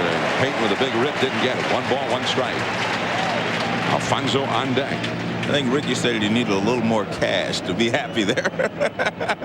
So now, I guess he's either happy or still in search of happiness in Seattle. Steve Phillips, the Mets general manager, here today. Accommodated Ricky, sending him off to Seattle. Accommodated Bobby Bonilla, sent him off to Atlanta. Or just sent him off. Ricky actually stole a big base in that game today. I saw him steal third base and score on a ground out. He singled. No, he walked, stole second, stole third, and he stole second and third. Yeah, and I think so. And then he scored a run on Alex Rodriguez ground ball. And then did he get involved in a card game after? It was one of the infamous stories that came out of the final game of that series last year with Atlanta and the Mets. At least the way they told the story, that the Mets came in after this hard-fought battle and a hard-fought emotional series, and they came in and said that there was Bobby Bonilla and Ricky Henderson playing cards in the clubhouse. Anyway, that was last year. And the Mets. Well, both of them are in the playoffs, and so are the Mets. So everyone's happy. 3-1 the count, and a foul back out of play. We're talking about the Mets being down 5-1 right now, Joe. The last postseason game the Mets played last year, Game 6 of that league championship series at Atlanta. Going into the 6th inning, the score of that game was Atlanta 5, Mets nothing. Kevin Millwood on the mound. And then the Mets made an incredible comeback, scoring 3 in the 6th and 4 in the 7th in that game. So we've seen what the Mets can do when they're up against the wall. Game 1, they're down 5-1. They have 2 men on, 1 man out, 3-2 the count. The runners aren't going. And Payton pops it up. Shallow right center. Burke's coming in. And the runners have to go back. Well, you've seen Bobby Valentine do this twice now. Put the runners in motion. It's more difficult to hit and run with runners at first and second than it is on first base, because you hit a line drive, you know, the inning's automatically over anyway. But a lot of times when you just have a runner at first, you know which hole is going to be open for the hitter to try to hit it through. And you're not sure exactly who's going to cover or if they're going to cover if you run from first and second. Most times the second baseman or the shortstop will not move. They'll just try to get the guy at third. So is the primary point with first and second just to try and stay out of double play? Here is Edgardo Alfonzo. The Mets in need of a clutch hit here. And Alfonzo down the left field line. That's foul. And again, Levon, you can't hang a breaking ball to this bad pitch. Well, you just can't. I mean, he's a good breaking. He hits the breaking ball very well, and especially if you hang it. And again, a lot of times he hits this ball out of the ballpark. See, that's really just a hanging breaking ball. It's not his sharp curveball. I know he wants to use this breaking ball. He doesn't want to throw a lot of fastballs to these good hitters, but I think you have to mix in a fastball, whether it's in off the plate or something. You have to show him the fastball speed. The Mets 3, 4, 5 hitters have gone 0 for thus far today. There's the one I like. Just throw the fastball. Just use it. I mean, it's not like he doesn't have a good fastball. If you do not have a good fastball, then you don't throw it that much. But he has a good fastball. Bornick at second. Agbayani at first. 2 down. Mike Piazza would be next. Back to the fastball. Missed with it up and away. 1-2. And that's fine, too, because that shows him 2 fastballs in a row, shows him a different speed. And that last one was 88 miles an hour. Now if he wants to throw him a slider, he wants to do something else, he helps himself by setting it up with a good fastball.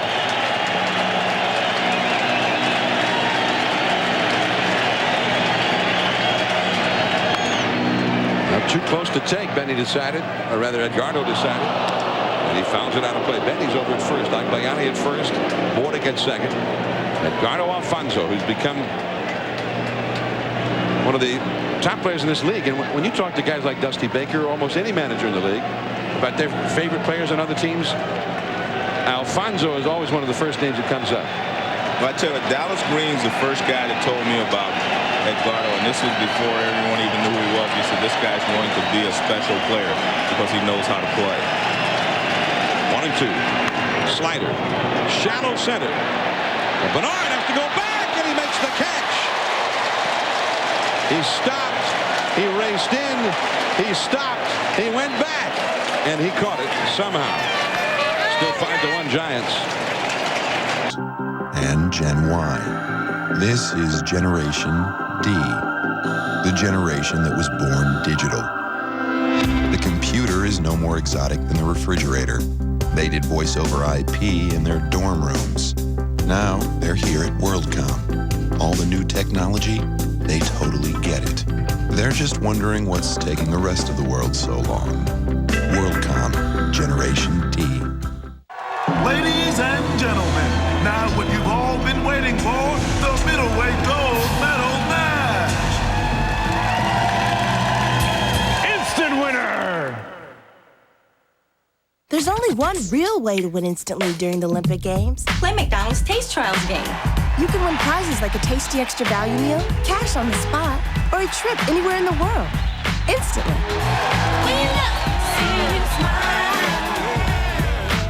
In our family, men lose their hair early. Thank you. So I've been using Rogaine for about 2 years now, and I don't see any difference. And that's the idea. You keep the hair you have. Look, I love my dad. I'm just not in a rush to look like him. Rogaine. It's stronger than heredity. One tiny Claritin relieves seasonal allergy symptoms all day and all night. Occurrence of side effects like headache, drowsiness, fatigue, and dry mouth is as low as with a sugar pill. The season opens with a tale of revenge as Forsberg and the Avs look to pay back Madonna and the Stars for eliminating them from the last 2 playoffs. The NHL on ESPN. Every game has a story. Avalanche versus Stars, tonight at 8 p.m. on ESPN. Giants 5, Mets 1, top of the 6th inning. Mike Piazza will lead it off here for New York. Now, one way to limit the damage that Piazza could possibly do is to face him with the bases empty. And this is the third Piazza at bat and the third time that he has led off the inning. So he has not yet come to bat with anybody on base. Piazza has popped to short and flied to center. 2-0. Robin Ventura and Todd Zeile will follow. There's a lot of feeling that Piazza was just not right most of September. But his back was bothering him. I mean, he's had a lot of nagging injuries over the year, which is normal for a catcher. But his back was bothering him, and he just wasn't getting the same swings. And it's really a shame because he has hit so well at the beginning of the season, the first half. Well, they asked him how he was yesterday, and he said, my body actually looks like an old banana, but it's fine. He says, we've got some war wounds. 3-2 now. Well, that's one of those pitches that the pitchers want. And Levon wants this pitch. This is kind of like the pitch that Barry Bonds and Hampton wanted. And you know what? Not a bad pitch, but the pitchers all want that pitch. Well, we know what happened to Hampton when he did not get that call to Bonds. Piazza in the air, right center. Burks going back that side toward Death Valley here. 421 feet to that point out there, that angular area. Now, that was a good pitch there from Hernandez. That was a slider, John, a hard slider.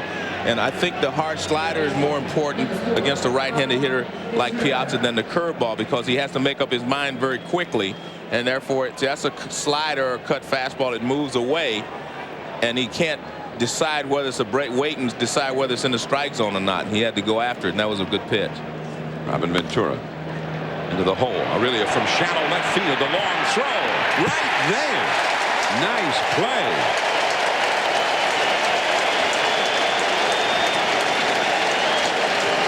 John, one of the things that I have seen over the last couple of years is it just seems that the shortstops are making plays deeper and deeper in the hole because they have such strong arms.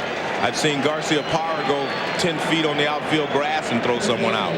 Here we see Aurelia going deep. Look how deep he is, and turns and fires and throws a left-handed hitter out. I mean, you didn't see shortstops make plays from that deep in the hole until the last 3 or 4 years. I mean, a lot of times you see one a year, but now you see it on a consistent basis. Now, you mean other than Ozzie? Yeah, other than Ozzie. I've watched Miguel Tejada make those plays, Garcia Parra, Alex Rodriguez. All these guys go deep in the hole now, out on the outfield grass, and make it like it's a routine play. Well, I think it was Ozzie's fault. Yeah, well, Ozzie. All these guys says, oh, that's how you play shortstop. Todd Zeile slashes it foul into the seats. Well, he's still the wizard to me. I mean, I've seen him make so many great plays. He's still in the class by himself. But all these other guys are great shortstops nowadays. 1-2 the count. Well, and one of the best around is injured right now. The Mets regular shortstop, Ray Ordonez, a former teammate of Livan Hernandez in Cuba. Hopped up. Foul ground, Estelle and Miller. Miller calls him off. He stumbled a little bit and almost lost it. We go to the last of the 6th inning. Kent, Burks, and Aurelia coming up. 5-1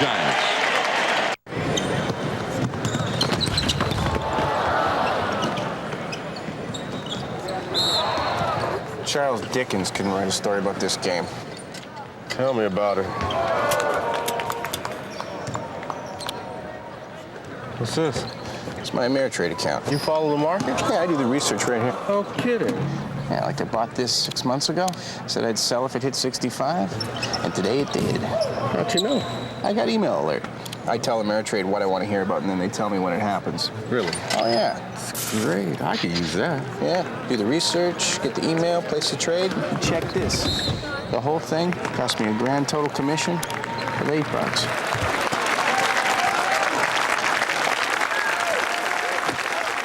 I ate that chicken. Open a cash account with $500 and get 25 internet equity trades commission-free in the first month. Call 1-800-AMERITRADE. That's how you get somewhere on Wall Street. box office hit The Green Mile on direct ticket pay-per-view. Is Coffee guilty? Yes, he is. I'm not going to have any trouble with you. No, sir. Not all guards are good. Not all prisoners are bad. John Coffey is a murderer. I don't think he did it at all. Not all things Take my hand, boss. are easily explained. What did you just do to me?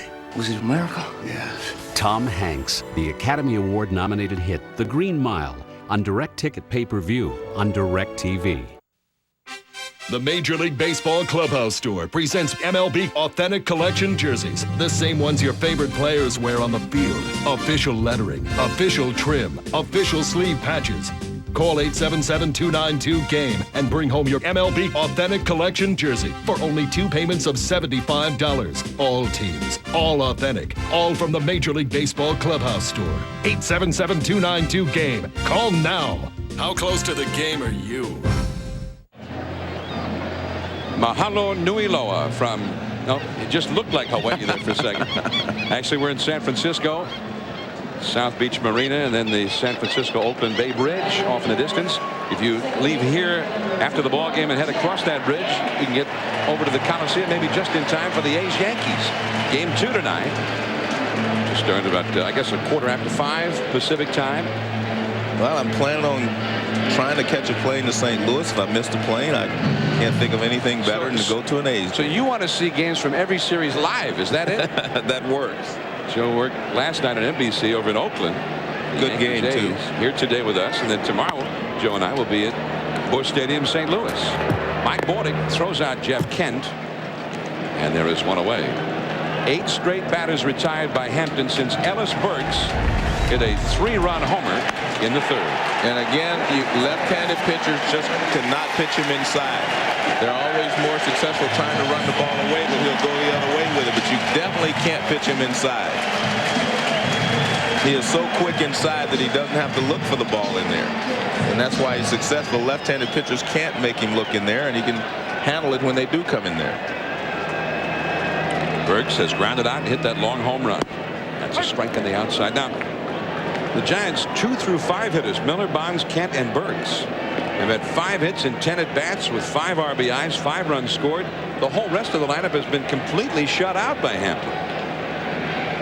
Those are the guys who get the big bucks, right? They're the ones. Hey, they're the ones that's supposed to do it. So you're not impressed? Hey, that's why they get the big bucks. The guys in the middle of the lineup. That's why they hit there. No, I mean, that's why the Giants have been successful all year, though. Is the middle of the lineup has done a great job. So the big buck guys. Yeah, the big buck guys do their thing. Giving a lot of value for the dollar. And if we take a look at the Mets today, you mentioned the 3, 4, 5 hitters were 0 for like 6 or 8 now. So, I mean, that's the difference between the two teams at this point. 2-1 to Burks.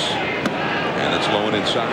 And a 3. I'm still shocked that he wants to pitch him inside again. He threw him a good fastball away, running away. And it's okay. Yeah, but it's okay to keep him honest by coming off the plate inside. But he's come in there like twice now. Well, they're going away.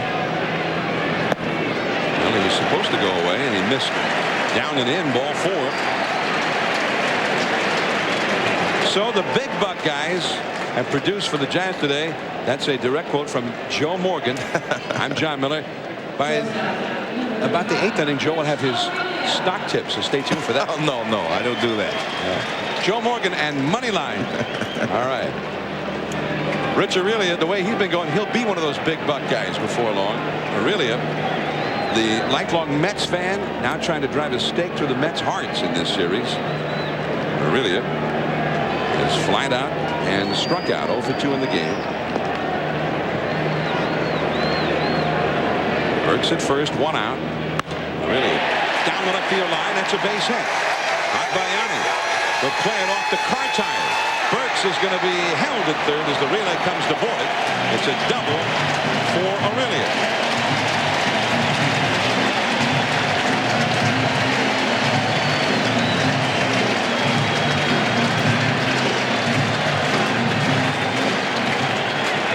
Aurelia went out and got this pitch and brought it back. It looked like it was an off-speed pitch away, and it didn't get quite away as far away as he wanted it, but he hooked it.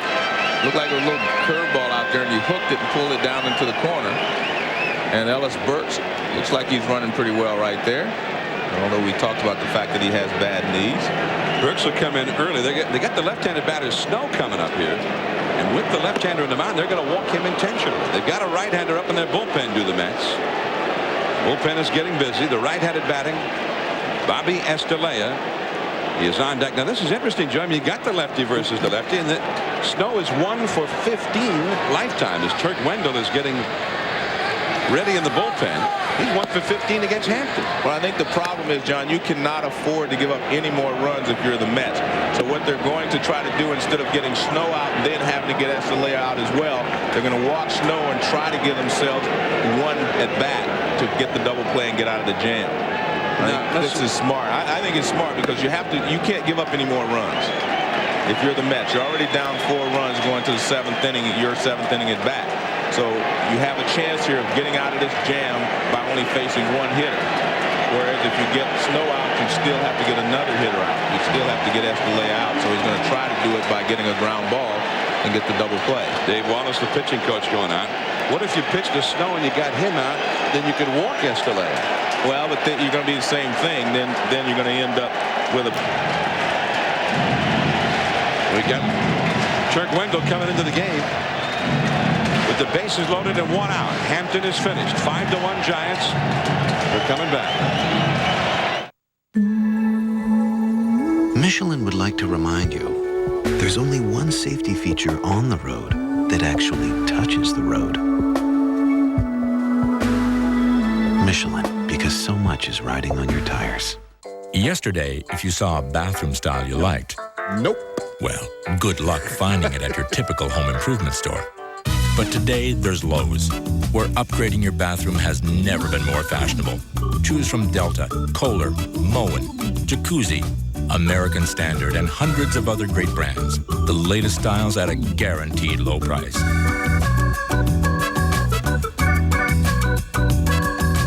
Lowe's, improving home improvement. Here at VMI, we were asked to try the Norelco Advantage for 21 days. There was quiet dissension. I'm not giving up my blade. And anxious inquiry. The heck is this? Goo? But then we started to realize the lotion actually gave us a closer, smoother shave than we expected, without the nicks and cuts of blades.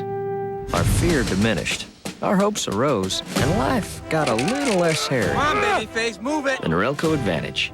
It's guaranteed or your money back. Norelco, put it to the test.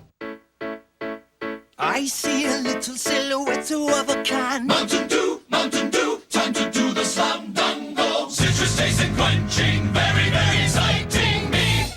Fantastico, Figaro. Here we go.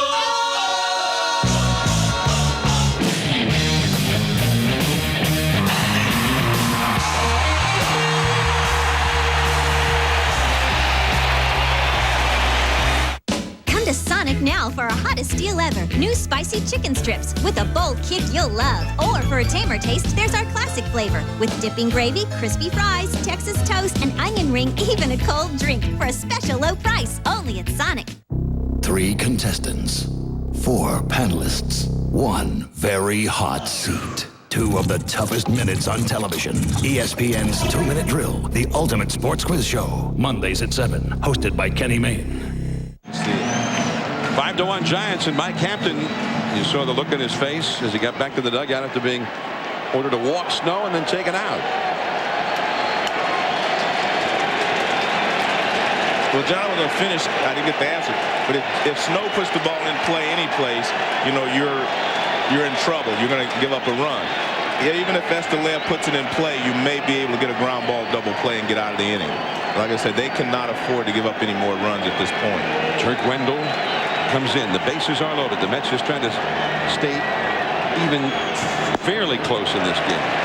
Slider misses. 1 ball to no strikes. And Estelea, not a very fast runner. On the other hand, he only grounded into 4 double plays this year, and he had one of his grand slams against the Mets, against Glendon Rush back in early May in this ballpark. Estelea hit 14 homers and 299 at-bats. Burks, Aurelia, and Snow the runners. High and foul off the third base side. Into the second deck. 1 ball, 1 strike.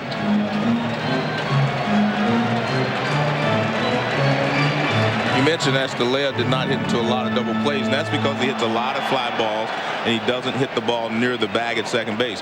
One of the best hitters I ever played with, Carney Lansford, he hit into a lot of double plays because he hit the ball hard right up the middle a lot, and it's easy to turn the double play with 2 short throws like that. Now after Escalera, it's the pitcher, Livan Hernandez. 5-1. The Giants already leading by 4 in the 6th. That slider put off the end of the bat, foul, and the count now 1-2 to Escalera. And when Turk Wendell's on the mound, you're going to get a slider. The only thing you have to worry about is going to be a hard slider, a slow slider, or a medium speed slider. He changes speeds on his sliders a lot, and that's what makes him effective.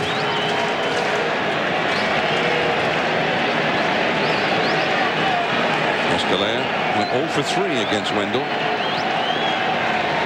this year. 1-2.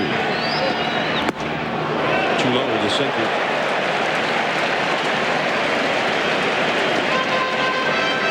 That was a pretty good pitch right there. That's the one that he wanted Escalera to hit. If he hits that, he's more than likely going to hit it on the ground. More bullpen activity going for the Mets meanwhile.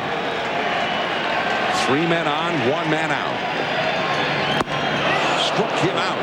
Right by him. That's the best fastball he's thrown, 90 miles an hour and up. Actually, now you're in better shape if you're the Mets because you struck him out. If you would have struck Snow out, you still would have had to come to this situation anyway, and you have a better chance of striking Escalera out than you did Snow with runners in scoring position, because Snow would have probably made sure he put the ball in play. Well, and had you done that and then you decided to walk Escalera, you still got Livan Hernandez, who is one of the best hitting pitchers in the game. And he's hacking. He had 9 RBIs this year. And his teammate Sean Estes had 10 batted in. Giants pitchers as a group were among the best hitting pitchers in the league. There's Glendon Rush, a left-hander, up in the Mets bullpen. Burks at third, Aurelia at second, Snow at first. Hopping that slider foul and back out of play. Now it is 0-2 to Hernandez. Now this is a chance for the Giants to really just destroy the Mets in this game. On the other hand, although it is 5-1, if the Mets can get out of it, they would still have a chance to they're close enough to tie it on 1 swing of the bat.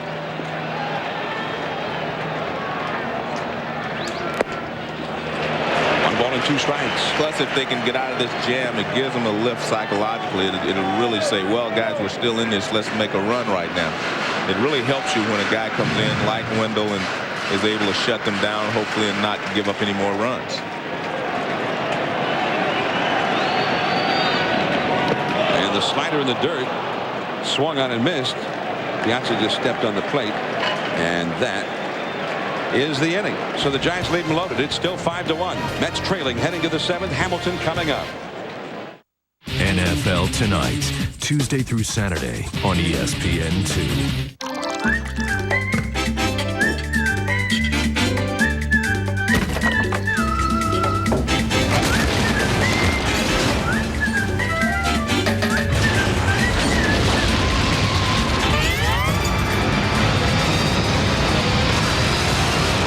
Introducing big, really big sheets. In new Bounty Extra. New Bounty Extra. The big quicker picker-upper. Mom, we're out of soda.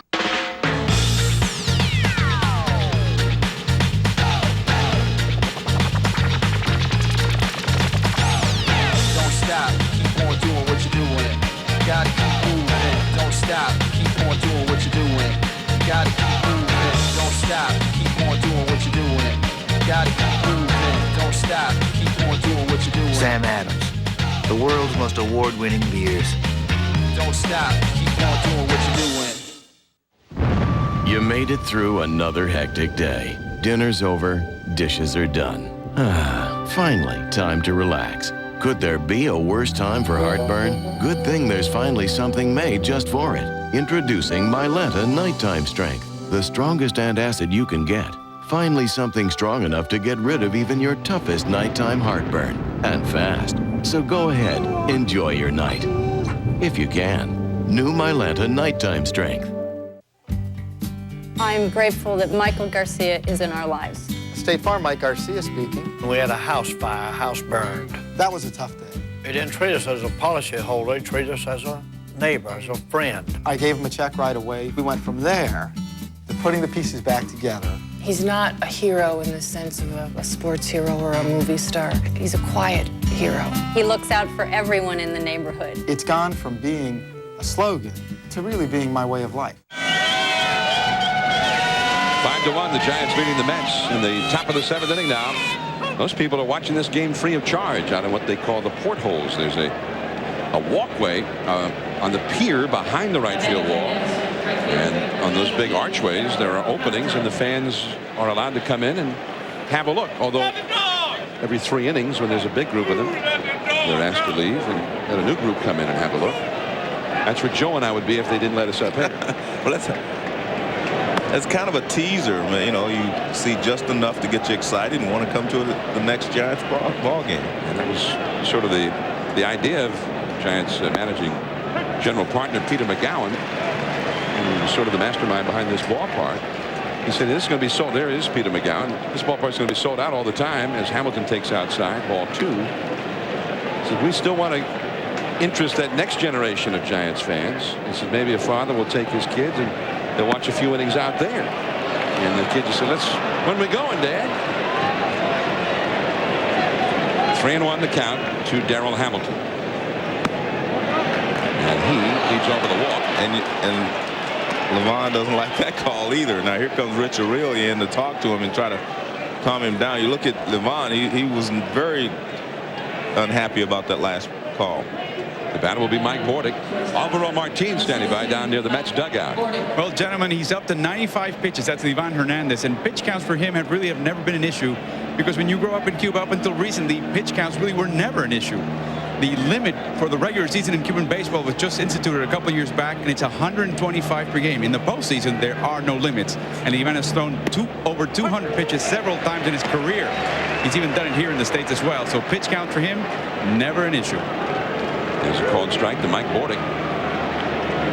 And Levon said that he threw as many as 225 pitches in a game in Cuba. He has not been able to get Bordick out today. Bordick has singled to right and scored a run, and he has walked. On deck is a pinch hitter, apparently, for pitcher Turk Wendell. There is Timoniel Perez. They call him Timo in New York. He did so well the last 6 weeks of the season after being called up. They made room for him on their postseason roster. 0-2 to count. Right there, strike 3 call. Now it is Bordick's turn to be unhappy with the call.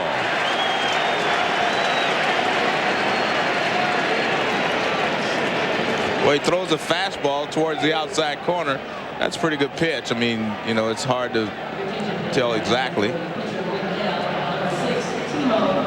And it's right out there on the corner. Well, it sure was right in the glove. Yeah. What we can't tell from that angle is, was the glove right on the corner, or was it a little off the corner? Well, let's put it this way.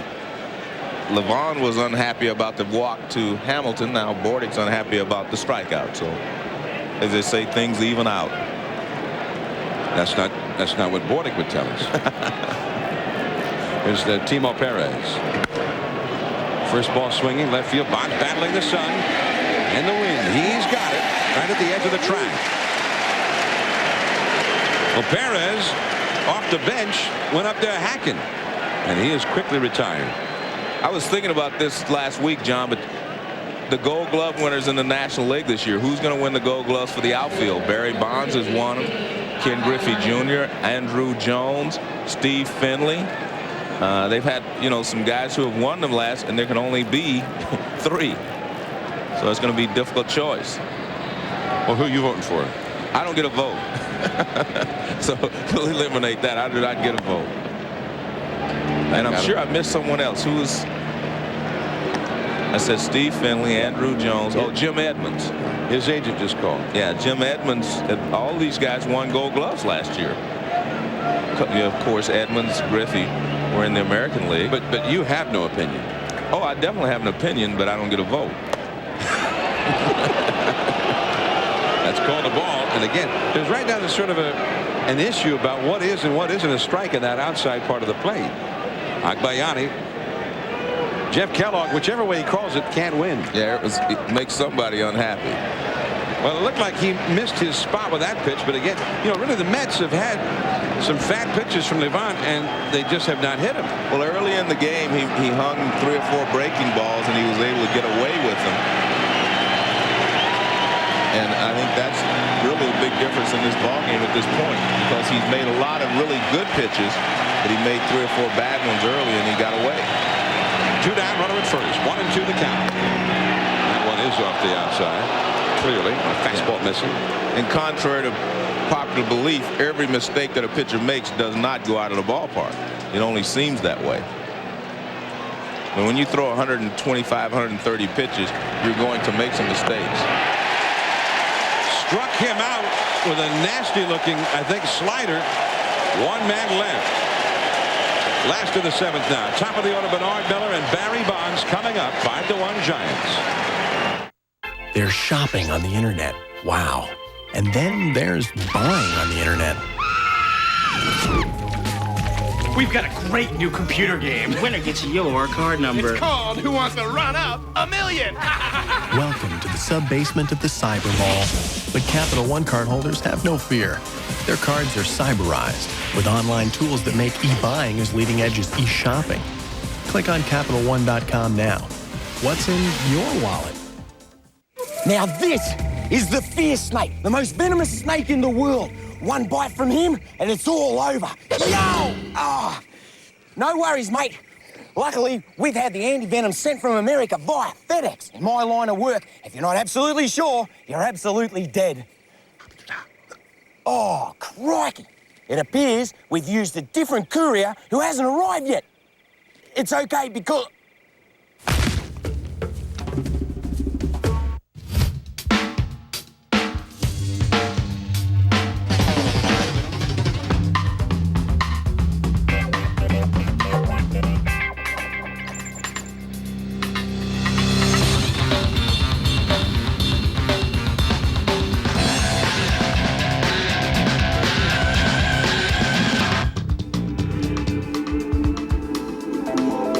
Excite your senses.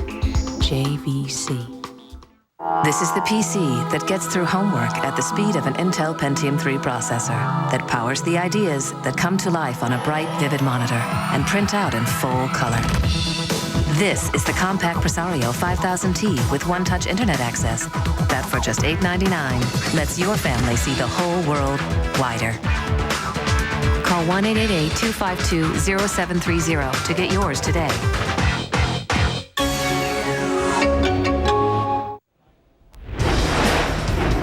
Bill Pito back in the studio. Game 2, the Mariners and the White Sox. Jay Buhner breaking a 2-2 tie in the 4th, his 7th career postseason home run. Paul Abbott the win. The Mariners bullpen in this series has not given up an earned run in 10 innings of work.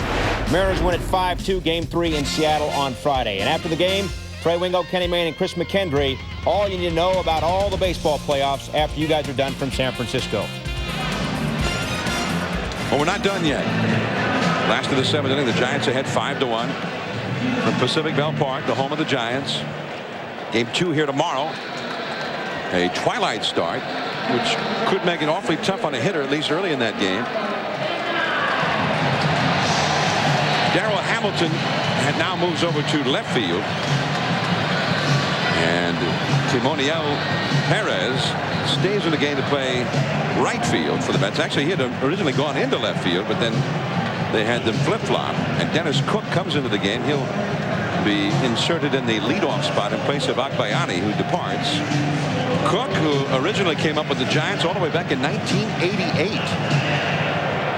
And he's been around a long time, and he has had great success in postseason play. He has never given up a run in the postseason, covering 13 2/3 innings. Marvin Bernard leads off. And Cook and Bernard have a little history in this ballpark. In fact, the last time they faced in this ballpark, Cook inadvertently hit Bernard with a pitch, which everybody knew was inadvertent because the Giants needed Bernard to get on base. Late in the game, in a tight game, Bernard stared out at Cook. Cook started shouting at Bernard. Both benches empty. Drops down from the side. 1 ball, 1 strike. Mets and Giants had a couple of run-ins in that series. 1 ball, 1 strike. But that was a long time ago. Nearly 5 months ago. In fact, a little over 5 months ago now. But they have not forgotten it, I guarantee you that. Bernard pops it up foul and back out of play. And you can see right there, Dennis Cook has a good curveball, but he was intent on throwing the first couple of fastballs in on Bernard. Rick White up in the bullpen for the Mets.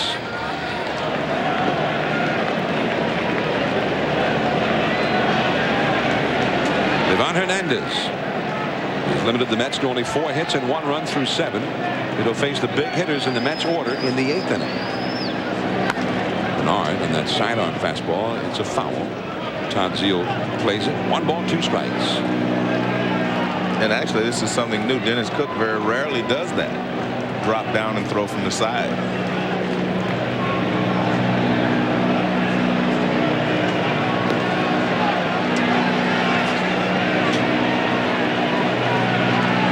Last time that Cook faced the Giants in New York, the Giants roughed him up for 6 runs in 1/3 of an inning. August the 14th, Cook had come on in relief of Rick Reed. And Bernard is down on strikes. So the Giants leadoff man is 0 for 4 in this game and never got the ball out of the infield. Our picturesque looks at Pacific Ballpark have been courtesy of the MetLife blimp Snoopy 2.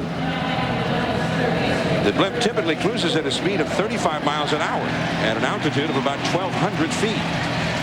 Sort of like a Mark McGwire pop-up. Look to the skies for the MetLife blimp in a town near you. McGwire got into the game yesterday in St. Louis as a pinch hitter and was walked intentionally, which Tony La Russa knew, I'm sure, before he ever sent McGwire out there. Here's Bill Miller. Miller's been a key man for the Giants offense today. He's been able to get on base twice in front of Bonds, and he was the man who started both of the Giants rallies with a double in the first inning and a single in the third. Scored in each of those innings. It's 2 for 3. Curveball is too low. 2-0 the count. Barry Bonds is on deck. Well, I would guess, Joe, I mean, if you're the Mets, if you can just get out of here having split the first 2 games, you like your chances at Shea. Well, I think that's what happens when you open on the road. You want to get a split. It's like the Yankees against the Oakland A's. They want to get a split and get back to New York with a split. Then they feel like they'll be in pretty good shape. Because you have to win one on the road if you're going to win the championship. If you do not have the home field advantage. 2 of this series tomorrow. The Mets going with Al Leiter, their biggest winner, against the Giants left-hander Sean Estes. Miller hit it sharply right to Bordick, out number 2. Now Barry Bonds. Here's what they call the arcade here at Pacific Ballpark, above the big wall. That's right near the foul pole.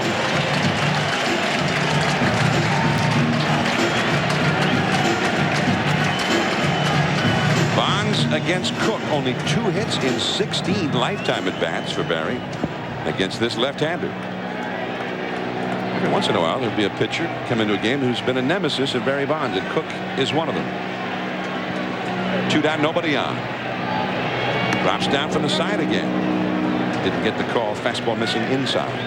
And Barry had 49 home runs. I mean, the magical number of 50 is something special. And I'm sure you wanted that one more home run, but you told me hit a ball off the center field wall, and the Bob Phoenix on Friday. That would have been a home run in most ballparks with that high wall. The center field wall is what, 25 feet high or 21, whatever it is. And he hit it about 15 feet up in that wall, 12 to 15 feet. But maybe there is some justice because Sammy Sosa wins the National League home run crown. And remember, he's hit 60 plus for 2 years and didn't win one. He always lost to Mark McGwire. So I guess it was his turn to win. Sammy went 65 one year, 63 the next. One of the greatest 2-year stretches in the history of baseball, but Not even the best 2-year stretch in those 2 years. Those 2 years, right. I mean, Mark McGwire beat him both years. So Sammy Sosa, the home run king in the majors this year. Congratulations. 3-0 to Bonds. Again, off the inside. Ball 4 to Bonds. So he reaches for the 3rd time in this game. 2 for 3 with a walk. The batter will be Jeff Kent. The Giants Panasonic in-game box score. The 2, 3, 4, 5 spots. Miller, Bonds, Kent, and Burks. 5 hits up till now in 11 at bats. Really, the 6th place hitter added a double in the 6th inning. So they've concentrated it amongst Miller and the 3 sluggers behind him, and that's netted them 5 runs. Jeff Kent drove in a run in the 1st inning with an infield out. He walked in the 3rd just in front of Burks' 3-run homer. He grounded out to short in the 6th. The former Met, and his time in New York was not a happy time for him. But he came here to San Francisco and was born again as one of the great offensive second baseman. Bonds just had an incredible jump that time, and Piazza did not even bother to throw.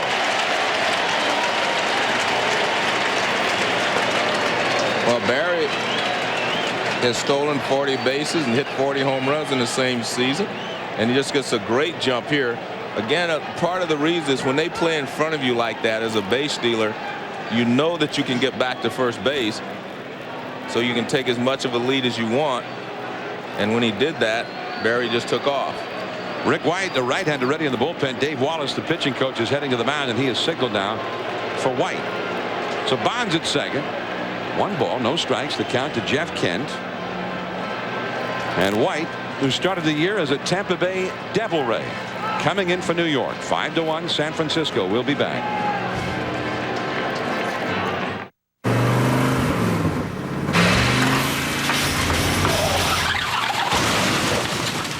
Guess I came up a little short back there. I know I heard some engine hesitation as you tried to pass. You sure? Gun it.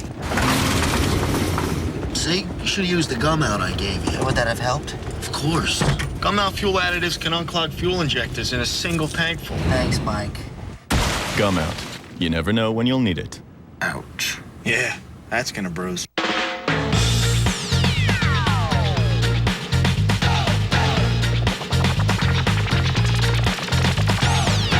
stop, keep on doing what you're doing. Gotta keep moving. Don't stop, keep on doing what you're doing. Gotta keep moving. Don't stop, keep on doing what you're doing. Gotta keep moving. Don't stop, keep on doing what you're doing. Sam Adams, the world's most award-winning beers. Don't stop, keep on doing what you're doing. I specialize in pain. Again? An office job can be Again? torture. All that clicking, Again? typing, and reaching can Again? lead to serious injuries. Again? I'm Dr. Michelle Robertson, Again? ergonomic research expert for Again? Liberty Mutual Insurance. By studying the problems, we help design ergonomic work environments to keep your employees working comfortably. At Liberty Mutual, we help make your business safer and more secure. It's insurance in action. Isn't science fun? Giants 5, Mets 1, game 1 of this National League Division Series. Earlier today, the Mariners made it 2-0, beating the White Sox at Comiskey Park. Later this afternoon here, tonight, Eastern time, the A's will try and go 2 up on the Yankees over across the bay at the Coliseum as Rick White comes on. And he had a very fine season except for a little slump late in the season, Joe. His mechanics are a little bit off. He worked on him with Dave Wallace, corrected him, and by the last 3-4 days, they said he was back to normal. Here's Jeff Kent. He went back after they changed pitchers. They took Cook out, and he goes back to the dugout to get another bat. And the reason for that is a lot of times you will use a heavier bat against a left-handed pitcher if you're a right-handed hitter, and you use your normal bat weight-wise against the right-handed pitcher. So he probably went back and got his right-handed bat. So there is such a thing, a right-handed bat and a left-handed bat. I learn something from you every time. So Jeff Kent, a right-handed hitter with his right-handed bat? Right. He has his right-handed bat here. But a lot of players do that. You use a little heavier bat against the opposite pitcher, meaning if you're a left-handed hitter, and it's a right-handed pitcher, you use a little heavier bat than you would if it was a left-handed pitcher and a left-handed hitter.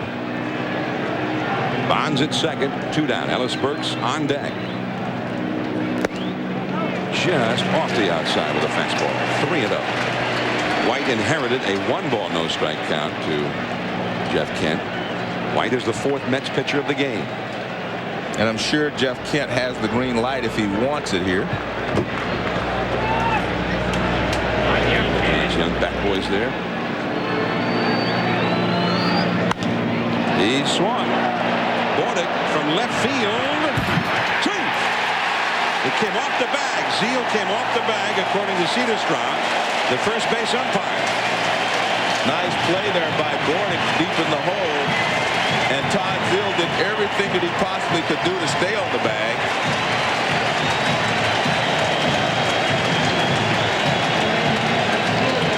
And Gary Cederstrom says he was off the bag, and he made it clear to everyone. Bordick deep in the hole, he throws him, he pulls him off, and you can see that. Yeah, he was off. Well, it appears that he's off, especially from that angle. Let's see from this angle. I don't know, John. Look at his toe. Yeah. That's very close, but I mean, obviously, Cederstrom has a better view of it than we can get from our angle. Well, Bordick felt he had a very good view of it. He was upset. I mean, from the one angle, it looked like it clearly came off. From the other angle, looks like it's on. Yeah, it looks like his toe. Ellis Burks, who has had the most damaging hit of the day, a 3-run homer in the 3rd inning off the left field foul pole. Well, we'll get another look here. Watch his toe instead of his foot, because his toe is. I mean, it looks like he has the bag there. I mean, and Zeal was upset. It looks like, but it's obviously very close. I mean, you can't tell. I mean, it could have been 2 inches off that we can't see from that camera angle. Now, had Bonds not stolen second, Bordick could have had a force at second base on that ground ball by Kent.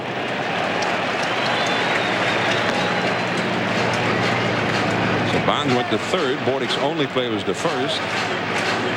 The Mets feel like they got jobbed on the call over there. Ellis Burks, 1 ball, 1 strike to count to him.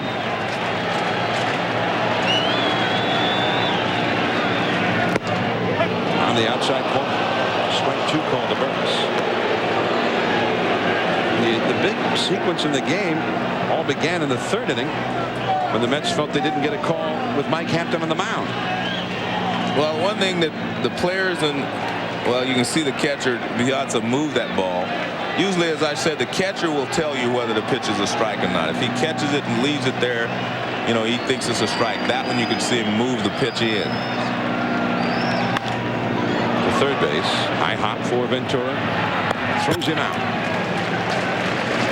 The Giants lead 2 men on. It will be Jay Payton, Edgardo Alfonso, Mike Piazza, Ventura, and Zeal behind them. Mets are running out of outs. 5-1 Giants. Technology is driven by vision. I always like to build things. Communicates the data through FIFOs. And their eyes light up about the projects that they've worked on. Rearrange it, decompose it. To create a difference in people's lives. One of the things about being in technology is that people don't know what I do. There are all sorts of levels. One of our best employees, they cooperatively multitask. He would tell us that he actually would wake up in the middle of the night dreaming code. And at that moment, we just hired him. Techies.com. Tech careers, tips, training.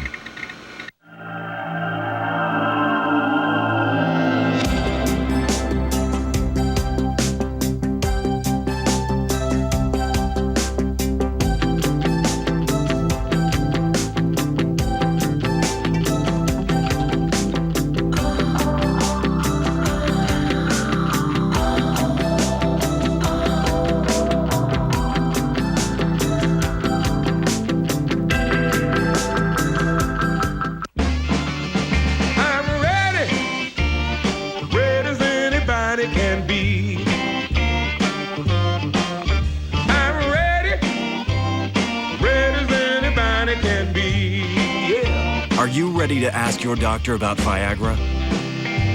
Get ready. Ask your doctor if a free sample of Viagra is right for you.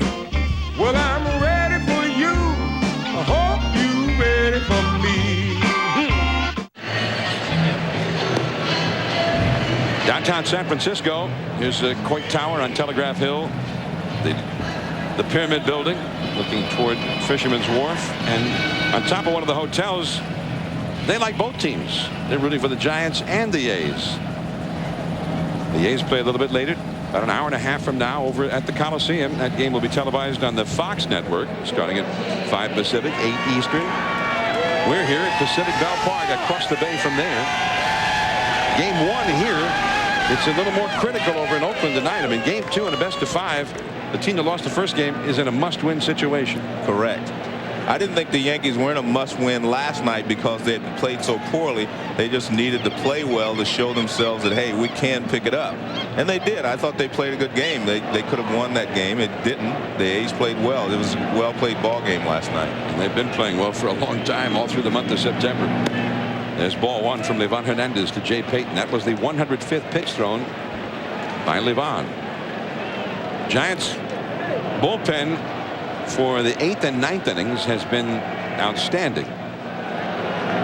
Felix Rodriguez has been their big man for the 8th innings, and Rob Nen for the 9th inning. Of course, the Mets, you see Rodriguez, the right-hander, number 47, and Alan Embry, the left-hander, getting ready in the Giants bullpen if needed. The big guys come up for the Mets after Payton. He hits a bullet caught by Miller, who was pulled in at third. Well, I think he busted his glove. Or came close. He did. Lucky he didn't break his hand. Hey, the webbing split. Well, maybe not. It looked like he was asked them, tell him to bring a new glove. Now watch, this ball is just drilled. Oh. And you can see it almost. It almost came through the web. I'm not sure he broke the web, but it almost came through it. He asked for a new glove. But he caught it.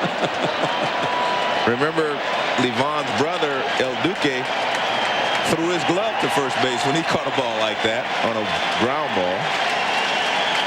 Up on the big TV screen here in the ballpark, up on the scoreboard, they showed that same picture we were just showing with a little thing on the screen for the sponsor of the highlight. Web TV. Web TV. Very appropriate. Is the Panasonic Mets in-game box score. Miller is in the dugout getting a new glove for the Mets. You see the top of the order, nothing, as except leadoff man Agbayani, who's no longer in the game. White listed in the leadoff spot now. Agbayani did have a base hit, but Payton, Alfonso, Piazza, Ventura all shut down. Zeal with a double hitting 6. There's Miller with the new glove. Very colorful glove. High contrast. This is probably his practice glove, the one he's been working on to break in to be his gamer. But I guarantee you he'll have that one sent to the repair, leather repair place, and get that one fixed before tomorrow's game. But there are a lot of guys in the clubhouse that can do it. Mike Murphy can fix it. 1 ball and no strikes to Alfonso. And that's back out of play. Alvaro Martin is with us. Alvaro. Well, John, speaking of gloves, Livan Hernandez is using a Orlando El Duque Hernandez glove. He used to have his own, but then his brother gave him one. He found it was better, suppler, and also a little bit longer. And since then he's kept it. He loves it. So the Mets are almost up against the whole Hernandez family today. Livan using a glove from his older half-brother, the Yankees' El Duque, Orlando Hernandez. And John, you'll notice that all the pitcher's gloves will have the web is closed. And that's because they want to hide the ball in there. Whereas you see it's completely enclosed, the web there. Right there, you can see it's all enclosed, whereas you saw Bill Miller with a T. And part of that reason for that is if your line drive is hit towards you, you can see through the web if you're an infielder to be able to catch the ball. Whereas if you're a pitcher, you want the web closed so that you can hide the ball from the hitter. I was like a pitcher. I always wanted that web closed. Looks like it says El Duque Hernandez right there. Keep hold still. Yeah, come on, come on. There we go. 1-2 the count to Alfonso. Piazza on deck. That's a base hit to right field. And so for the first time today, Mike Piazza will come to bat with somebody on base. And he'll get to face Livan Hernandez working from the stretch for the first time. And you have to also be aware that there's 2 balls that have been hit very hard here to start the 8th inning. Get the lefty Ventura on deck. Now Piazza has popped to short, fly to center, and flied out deep to right center.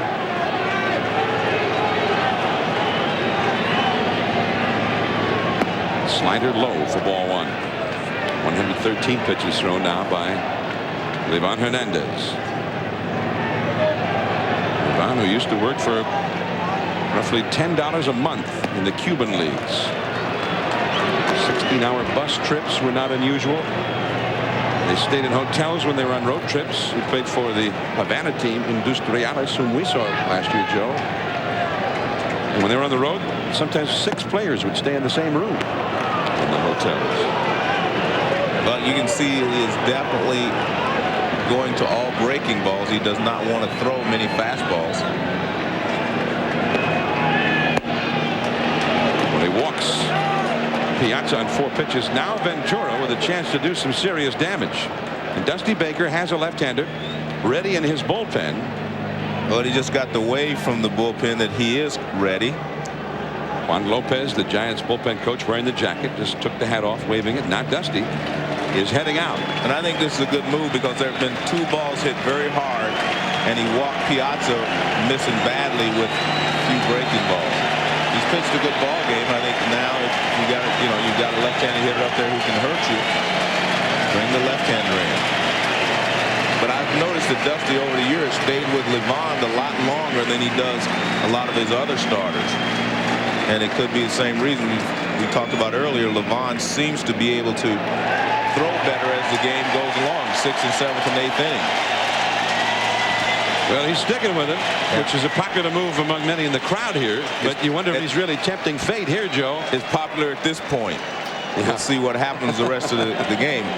Well, it was the last time that Livan faced the Mets was in August at Shea Stadium, and in the 8th inning, with a scoreless tie, Robin Ventura came up and he ripped a double to drive in the first run of that game. That was a game back on August 13th at Shea Stadium. The Mets went on to win the game 2-0.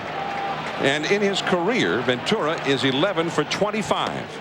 A changeup. It's too low. 1 ball, no strikes. Well, I think the question I would have is, it appears to me that he's lost confidence in his fastball and he's becoming just an off-speed pitcher. And that's okay to a certain degree, but you've got some pretty good hitters who can adjust to those off speeds. There's a slider. 1-1, so he's throwing him a changeup and a slider. And so if you're Robin Ventura, you've watched him pitch to the other hitters this inning, and especially to Mike Piazza, you've got to know that he doesn't want to get you out with a fastball. He's going to use his off-speed pitch to get you out. Ventura with a 4.40 lifetime average against Livan. Another slider. 1 ball and 2 strikes.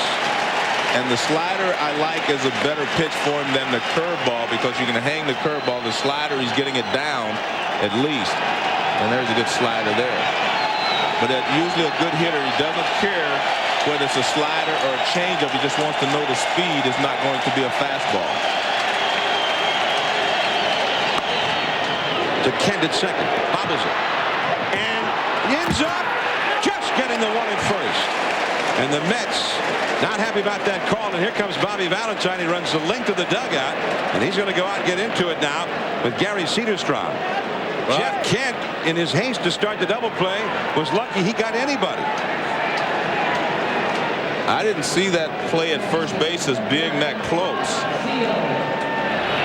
But, you know, Bobby has a different view than I had. I thought he was out at first base. Here's the bobble. It was an in-between hop. It wasn't an easy play. Now he bobbles it a couple of times. And I didn't think that play was that close. See him bobble it there. He bobbles it again. But he's lucky that he caught it. And you can see that he is out. And watch, if you see, I didn't think it was that close. His foot is clearly in the air when the ball is in Snow's glove. A good stretch there by Snow. Kind of by inches. Yeah. Well, I mean, if that plays at first base, if it's 6 inches, that's really a lot. I mean, they get a lot closer than that. I guess for the Mets, it just seems like every close call is going against them. And I understand that point. I mean, that was a real big play because the tying run would be at the plate right now, and Livan would surely be out of the game with Felix Rodriguez, the hard-throwing right-hander, ready in the bullpen. So here is Zeal. He has popped up, doubled, and fouled out. It's a strike on the outside. 1 ball and 1 strike. I mean, the Mets, and really it all started with a call that Mike Hampton didn't like when he thought he had Barry Bonds struck out in the 3rd inning. And I think that's why you saw Bobby out there. Like you said, I'm sure that he realized that he was out at first base, because if I can see it from up here, he could see it clear, more clearly down there. That one is just off the corner. Again, sometimes it is and sometimes it isn't. Well, Livan gets upset with this pitch. I mean, it may be close, but it appears that it's off the plate, but Livan gets upset, and you can see that Estelle brought it back. Again, we're at the point of the game. This is a tough part of the game, and both sides. And this may be the game right here. Off the outside again. And again, Livan unhappy with the call. 3-1. Darrell Hamilton, a left-handed hitter, on deck. Well, you can see Kellogg finally just motioned to Livan. He motioned to him that the pitch was outside. And you can see the frustration there, but Kellogg motioned to him that it was outside. 3-1 the count. And he walks him. So the Mets will get a chance to tie this game with 1 swing of the bat. Hernandez has walked 2 in the inning, and now Dusty Baker is coming out for the 2nd time. So that will be all for Livan. He did get Ventura, and in fact appeared to get him to hit the double play ball to end the inning. But Jeff Kent could not handle it cleanly. He got only the 1 out. Now Felix Rodriguez comes in, and the crowd will be going nuts, we suppose, in a moment here as Livan Hernandez gets ready to leave. And the Mets have their shot, trailing 5-1, but with 3 men on, 2 men down, and Livan departs.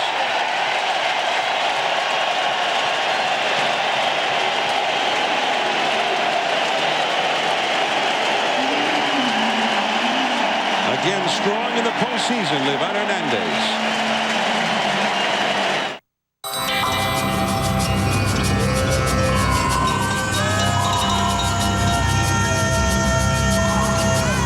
The perfect vehicle for whatever circle you travel in.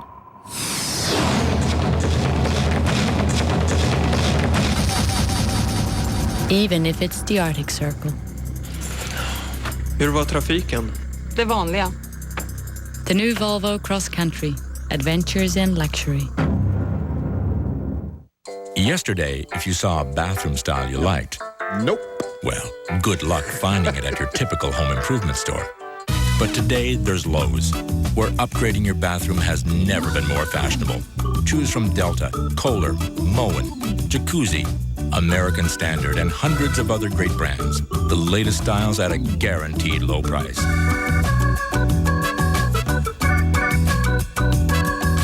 Lowe's, improving home improvement. I have a mother. I have a father.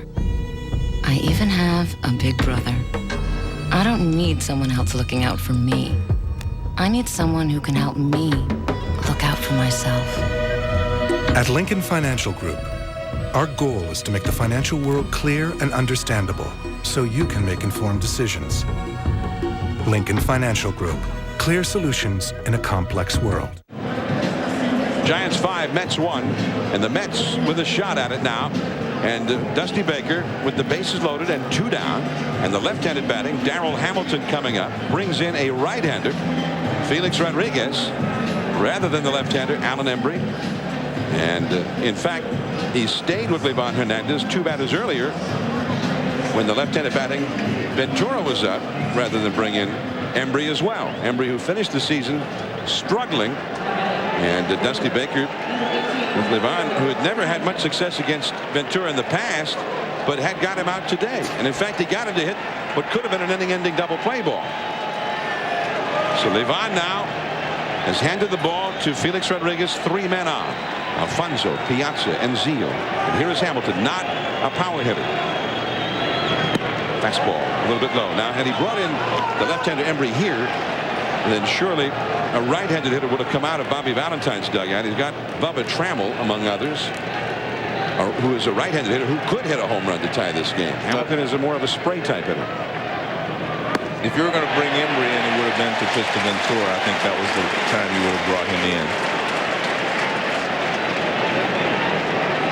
And today Ventura went 0 for 4 against Levon. There's Rob Nen, the Giants closer, getting ready in the bullpen. I think this is very important for Rodriguez to shut them down. And it's not whether they win the game. They can go on and win the game even if he doesn't. But the point is, when you are shutting a team down, you do not want to give them any hope. You don't want to give them anything to build on for the next game.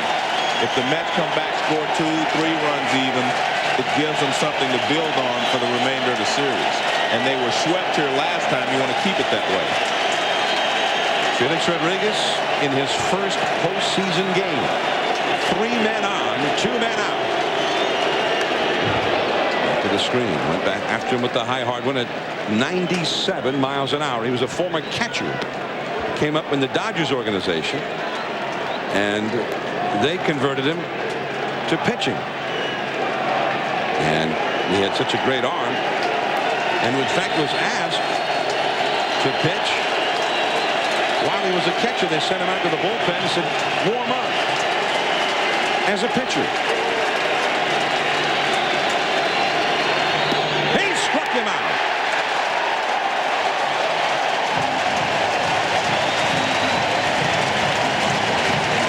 So the Mets' best chance to get back in the ball game ends up with nothing. 3 men stranded. Now we go to the last half of the 8th inning. Rich Aurelia, J.T. Snow, Bobby Estalella coming up. Still 5-1 Giants.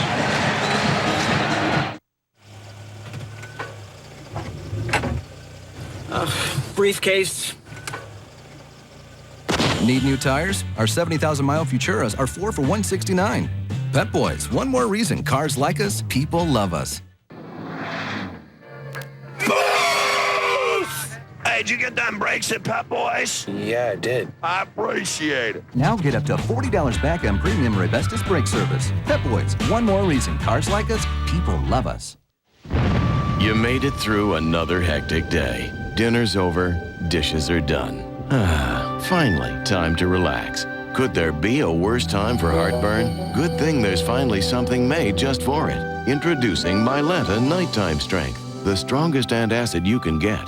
Finally something strong enough to get rid of even your toughest nighttime heartburn. And fast. So go ahead, enjoy your night.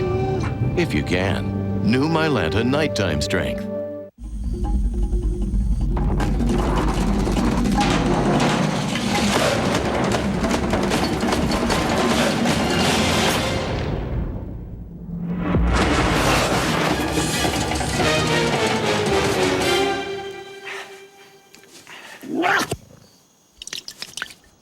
Bad cheetah. See? That's why I'm not a cat person.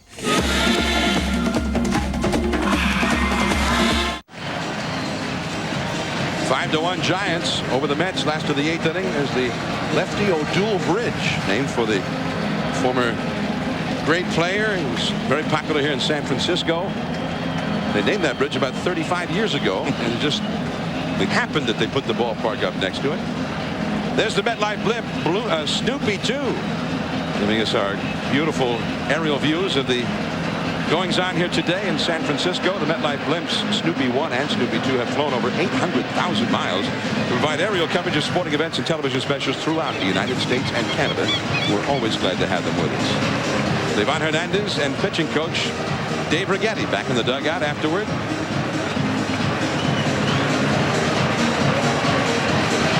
Well, Dave Righetti, of course, has been given a lot of credit for the great job that the staff did this year, and rightfully so. He's done a great job and just been able to pass along his experiences.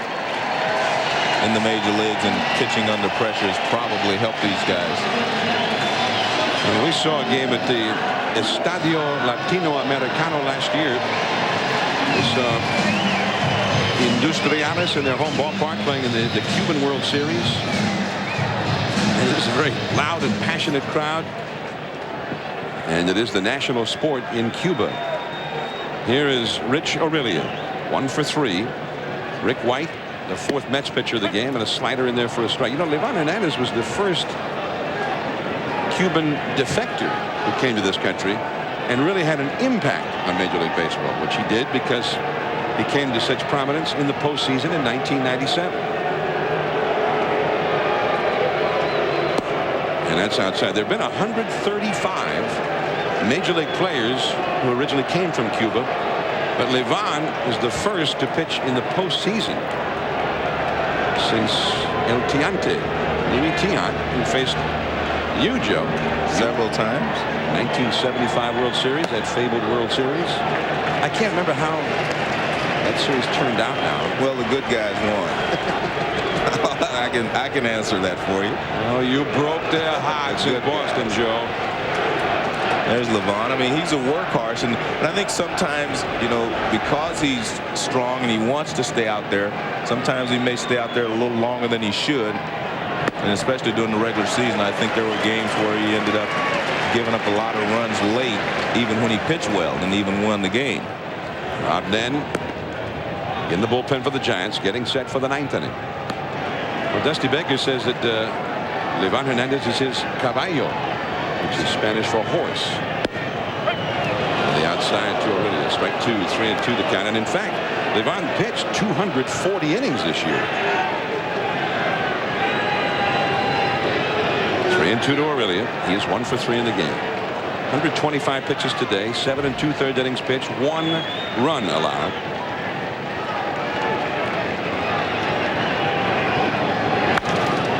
High in the air, down the right field line, Zeal and Alfonso out, and nobody gets it. The right fielder Perez came in. Zeal lunged for it at the last. Well, that's one of those situations you talked about earlier. That ball got up pretty high, and I guarantee you was swirling around because I actually thought it was going to be just in fair territory, and it ended up quite a bit foul. And watch Zeal. He's running down the line, and it just continues to move away from him. Well, ordinarily, the wind blows in with gusto out toward left field and would blow a ball like that back fair. But at the moment that ball was hit, you can see a little bit of wind blowing right now, but the flags were hanging limply at that time. So more like that right there. There really was no wind to speak of when that ball was hit. Beautiful day here at Pac Bell Park. 3-2. Under the glove of Ventura. And Aurelia is on board again. He hit a double his last time and hit this one real hard.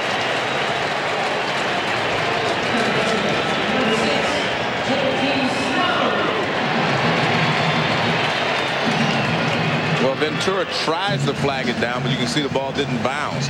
Kind of skidded once it hit the ground. I think it hit right at the edge where the grass meets the dirt. Yeah, and he couldn't. There's no way you can make that play unless it does bounce up. And sort of a hydroplaning effect.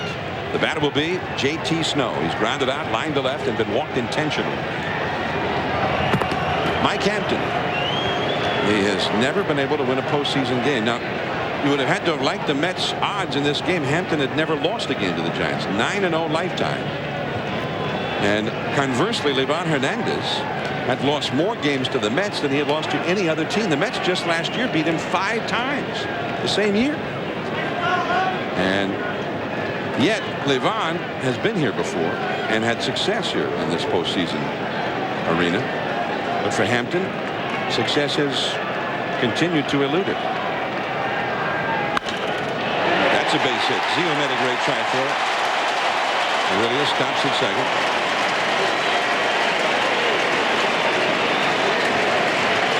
Two men on, nobody out.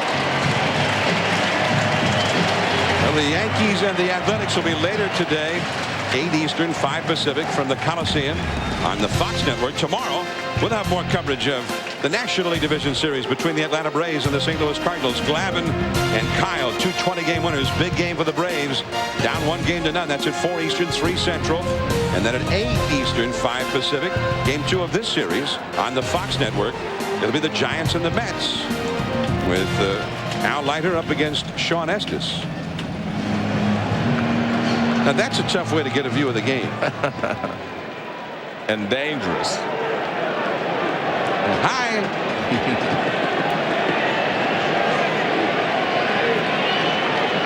Bobby Estelea. He is flying deep to left, grounded to short, and struck out. 0 for 3. Wow, that would have hit him if he hadn't bunted it. They get the out at third in Aurelia. Looked like he tried to take Ventura out to keep him from getting a double play. And he probably would have had a double play if he wouldn't have upset him there. I mean, look at that. I mean, that ball would have hit him in the chest, John. Now watch this. Ventura kind of, he gets back. Now he's going to try to make the play to first base, and in comes Aurelia, and he takes his feet from under him, which is the way you're supposed to do it.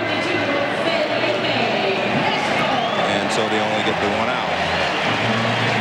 Now, ordinarily, you're taught to bunt if it's a strike.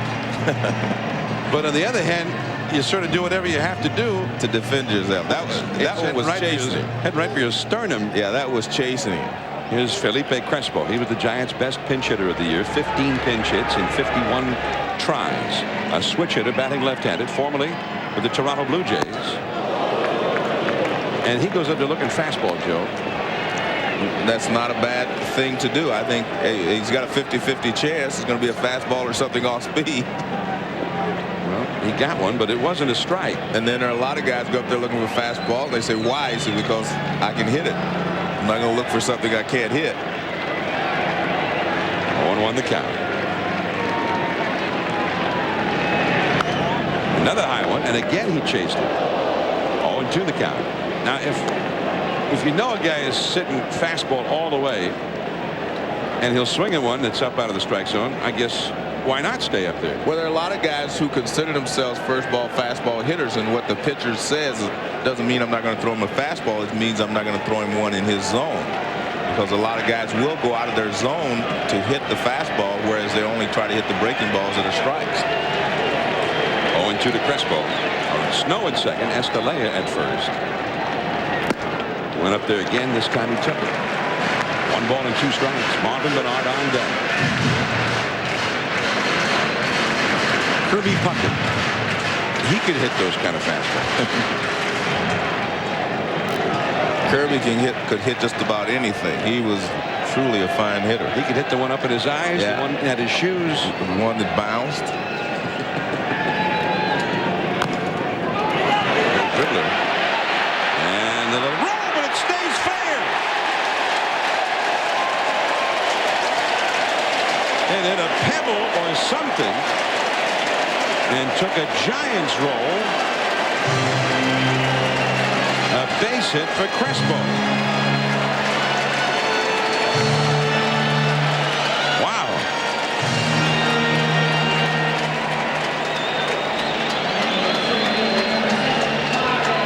Well, he chopped this breaking ball, and he gets the top of it, and it appears that it's going to go foul right about there, but watch when it comes off the grass, it hits something and goes back fair, and White has to pick it up.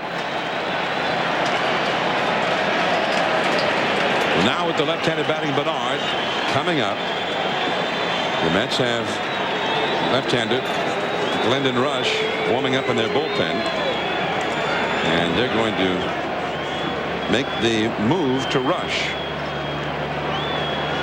Wallace out there with the home plate umpire. Jeff Kellogg, 3 men on. Mets will make a double switch, and we'll come back to tell you what's happening when we return.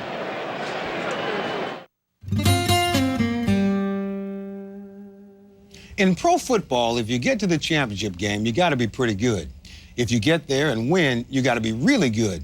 Now, if you get there 4 times and win all 4 times, well, you got to be Joe Montana. When you're an original, you do it your own way. Original Coors. Expect more from an original. Original Coors. Call them Generation D, the generation that was born digital and raised on the net, speaking a language of zeros and ones.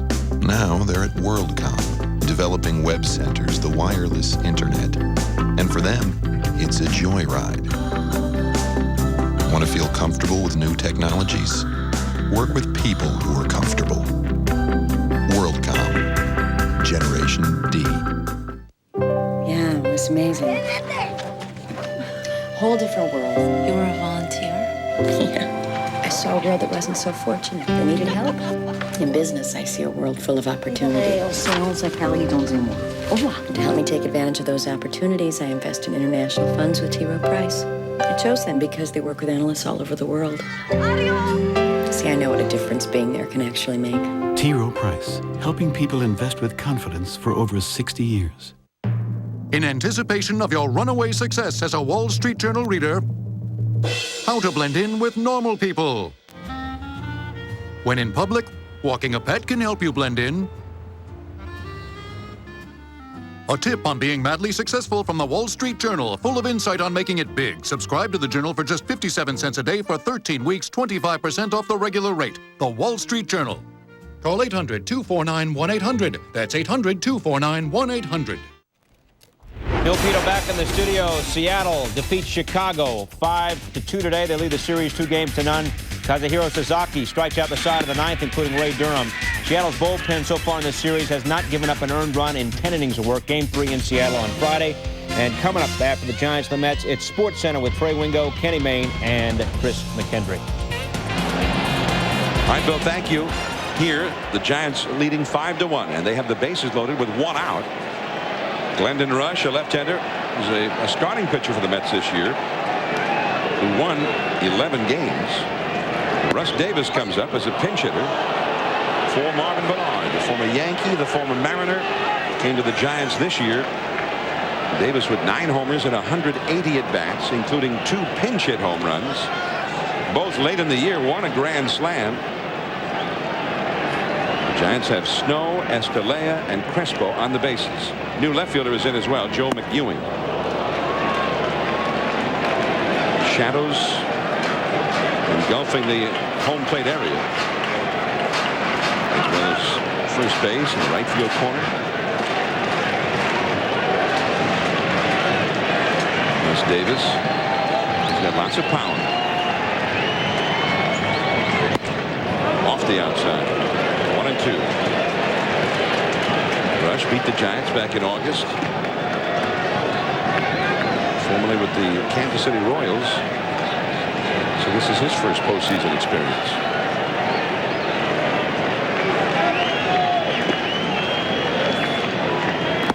He struck him out. On number 2. Sort of a Glavine-like approach there. Yeah, he just kept running the fastball away. And there it is off the plate outside, and Davis swings at it. Piazza out to speak to Rush. Now you've got Bill Miller coming up, the switch hitter. The Giants left the bases loaded in the 6th inning. They had them loaded with 1 out. And Turk Wendell came on for Hampton and retired the side. They had 2 on and 2 out in the 7th and did not score. Base loaded 1 out here now with 2 down. But they also lead 5-1, a 4-run 3rd inning for the Giants against Hampton. There's been no further scoring since then, but they have maintained the lead. A foul out of play. Now the ball is coming in from the bright sunshine, and a few feet in front of the plate it gets into those shadows. And that's very difficult because the background is really bright, and then for just a split second everything goes darker.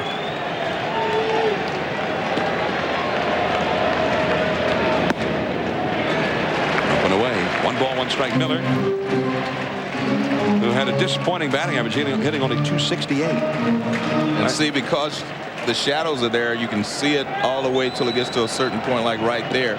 Then you're pretty much swinging where you thought it was. And it's back into the 2nd day. 1-2. 3-2.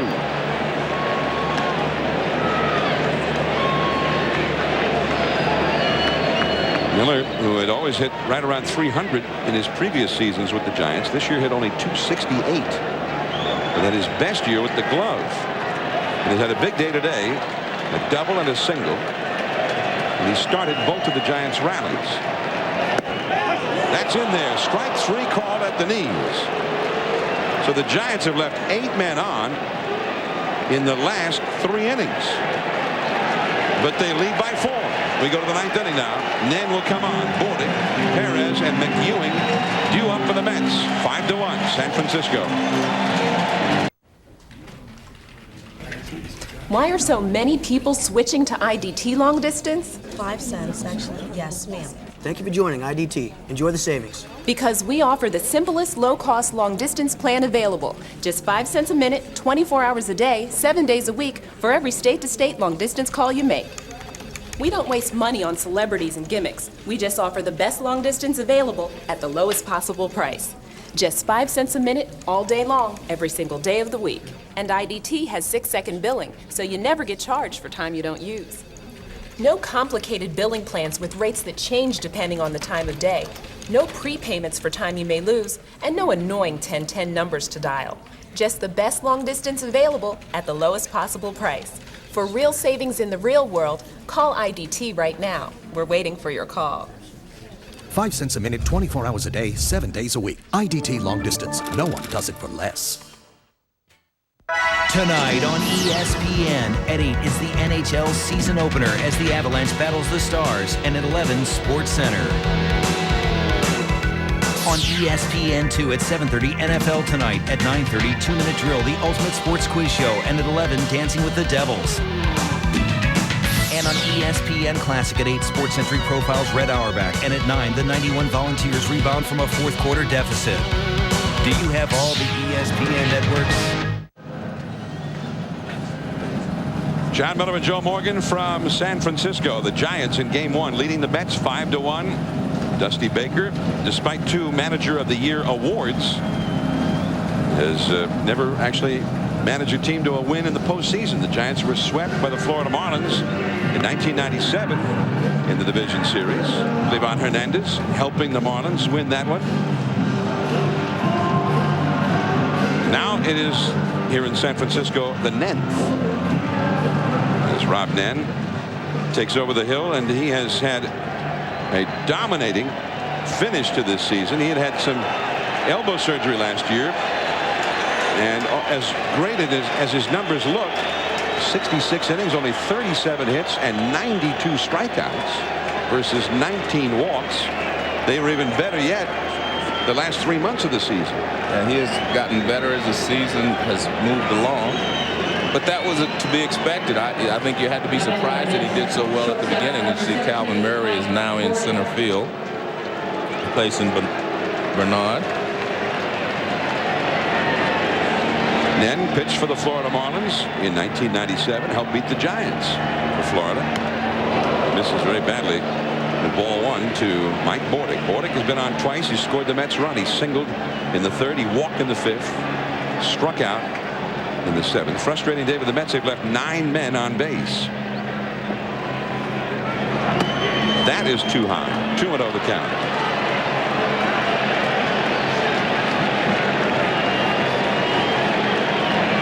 Nen converted 28 consecutive save opportunities to end the season. The last time he blew a save was July the 2nd. Threw a slider there. 3-0.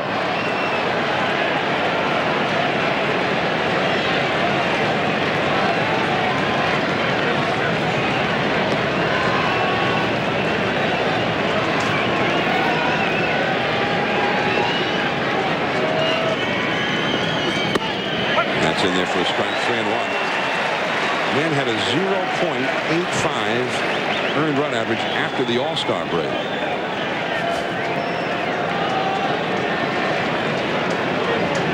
Three and 1 the count.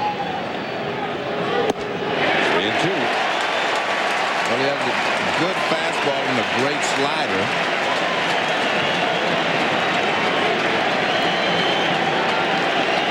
Slider sometimes will be clocked as high as 90, 91 miles an hour. 3-2 the count. Bordick hits it down the left field line. Bonds on the run. Gets there. Battling with the sun, which is fierce. Almost overran it. One away. And you know it's a tough sun when Barry has a trouble with it because he is an excellent outfielder. Now Timoniel Perez will come up. Perez flied out to left in the 7th. If the Giants hang on to this one, then the Mets will be in a critical game for them tomorrow. And you know, Tony La Russa said something interesting yesterday, Joe. Because I mean, it's obvious that it's critical if you're in a best-of-5 and you lose the first game. You can't afford to go down 2 games to none. He thinks it's almost as critical for the team ahead, especially when it's the home team, because it gives you a chance really to get a grip on this series. If you lose that game, now you've let them right back into it. Giants with Sean Estes, a 15-game winner. The Mets will go with their veteran left-hander Al Leiter. Yeah, but John, in effect, if you win the first game, whether you're the road team or the home team, that means the other team has to beat you 3 out of 4. And that's really the way to look at it. The Braves have to beat the Cardinals 3 out of 4 now. If the Giants win today, they have to lose 3 out of 4. That's pretty big task, you know, in the postseason when you're playing a good team. 2-1 the count. Kent gets to it. Over to Snow. Pulls it out of the dirt. In time. J.T. Snow, who may do that better than any other first baseman in baseball. And this is the thing I mentioned at the beginning of the telecast. This is a much better defensive team than anyone thought they would be. And that was a nice play by Jeff Kent. I mean, that's a very difficult throw. And he catches it, he's running right toward the right field corner, and he gets rid of it quickly, and J.T. Snow helps him out. And that's because the ball bounced up high, it gave Kent a chance to catch it, but it's just a tough play. 2 down. Now Lenny Harris, the veteran left-handed hitter, pinch hitting, takes a slider in the dirt from Nen. 1 ball and no strikes. Harris batting for McEwing, who just came on in the double switch in the 8th inning. Lenny Harris, 260 batting average, hit 304 after becoming a Met. 15 hits as a pinch hitter in 56 at-bats. And he's a guy who's awfully handy to have in a ball club. You play all over, outfield, infield, good left-handed bat. And the fans are waving these rally towels, but for the Giants defense, that can create a problem if the ball gets hit. The fans are barking. Better said they're whooping. And when they win a game here, they play the "Who Let the Dogs Out" song, and the fans start whooping.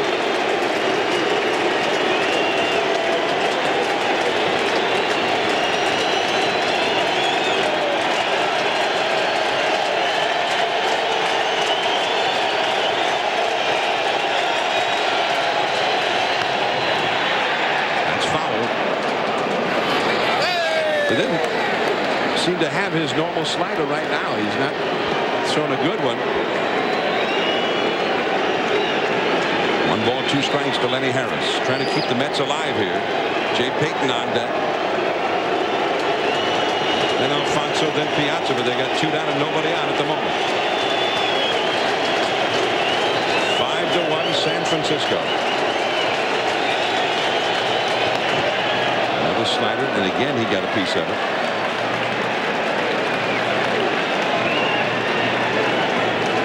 Ellis Burks, the 3-run shot that broke it open in the 3rd inning. That made it 5-1. Barry Bonds had a triple and put the Giants ahead 2-1, and he finished off the inning with a 3-run homer. Slider, and he just got a piece of it. The bat ends up in the seats somehow, before it took off on its journey into the seats, it made contact with that ball. And Harris would like to get his gamer back. Well, he does get a piece of it, and the bat goes into the stands. I think they're going to trade. Yeah, they're trading. They're trading bats. He would take his gamer and give them a brand new one. And that's a good gesture on behalf of the fans. 1 ball and 2 strikes to Lenny Harris. Because if the bat goes into the stands, you do not have to give it back.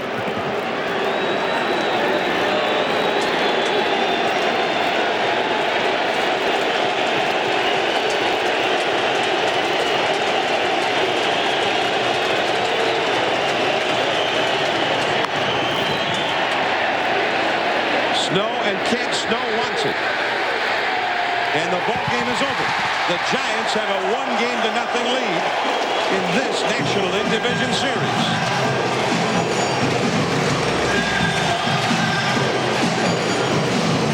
And Livan Hernandez again solidifies his reputation as being at his best on the big stage. And for Mike Hampton, another disappointment in October baseball. He has yet to win in 4 postseason series. Well, I think this is the difference between being a wild card team and being a division winner that has the home field advantage throughout the playoffs. I think the Giants are the team to beat because of that home field advantage. And when you have so many teams that are that good close to you in the league, the home field advantage makes a big difference. And now this gets them off to a great start. Could have been a lot different if they would have started this series on the road rather than being at home. I think the Atlanta Braves found that out yesterday. And the game turned around suddenly on the next pitch after Mike Hampton thought he had struck out Barry Bonds in the 3rd inning. So now the series will continue tomorrow, a twilight start, which could be a nightmare for the hitters, at least in the first couple of innings. And that will feature the Giants left-hander Sean Estes, a 15-game winner, and the Mets veteran lefty Al Leiter, a 16-game winner. That is 8 o'clock tomorrow, 5 Pacific on the Fox Network. We'll be back with you tomorrow with Game 2.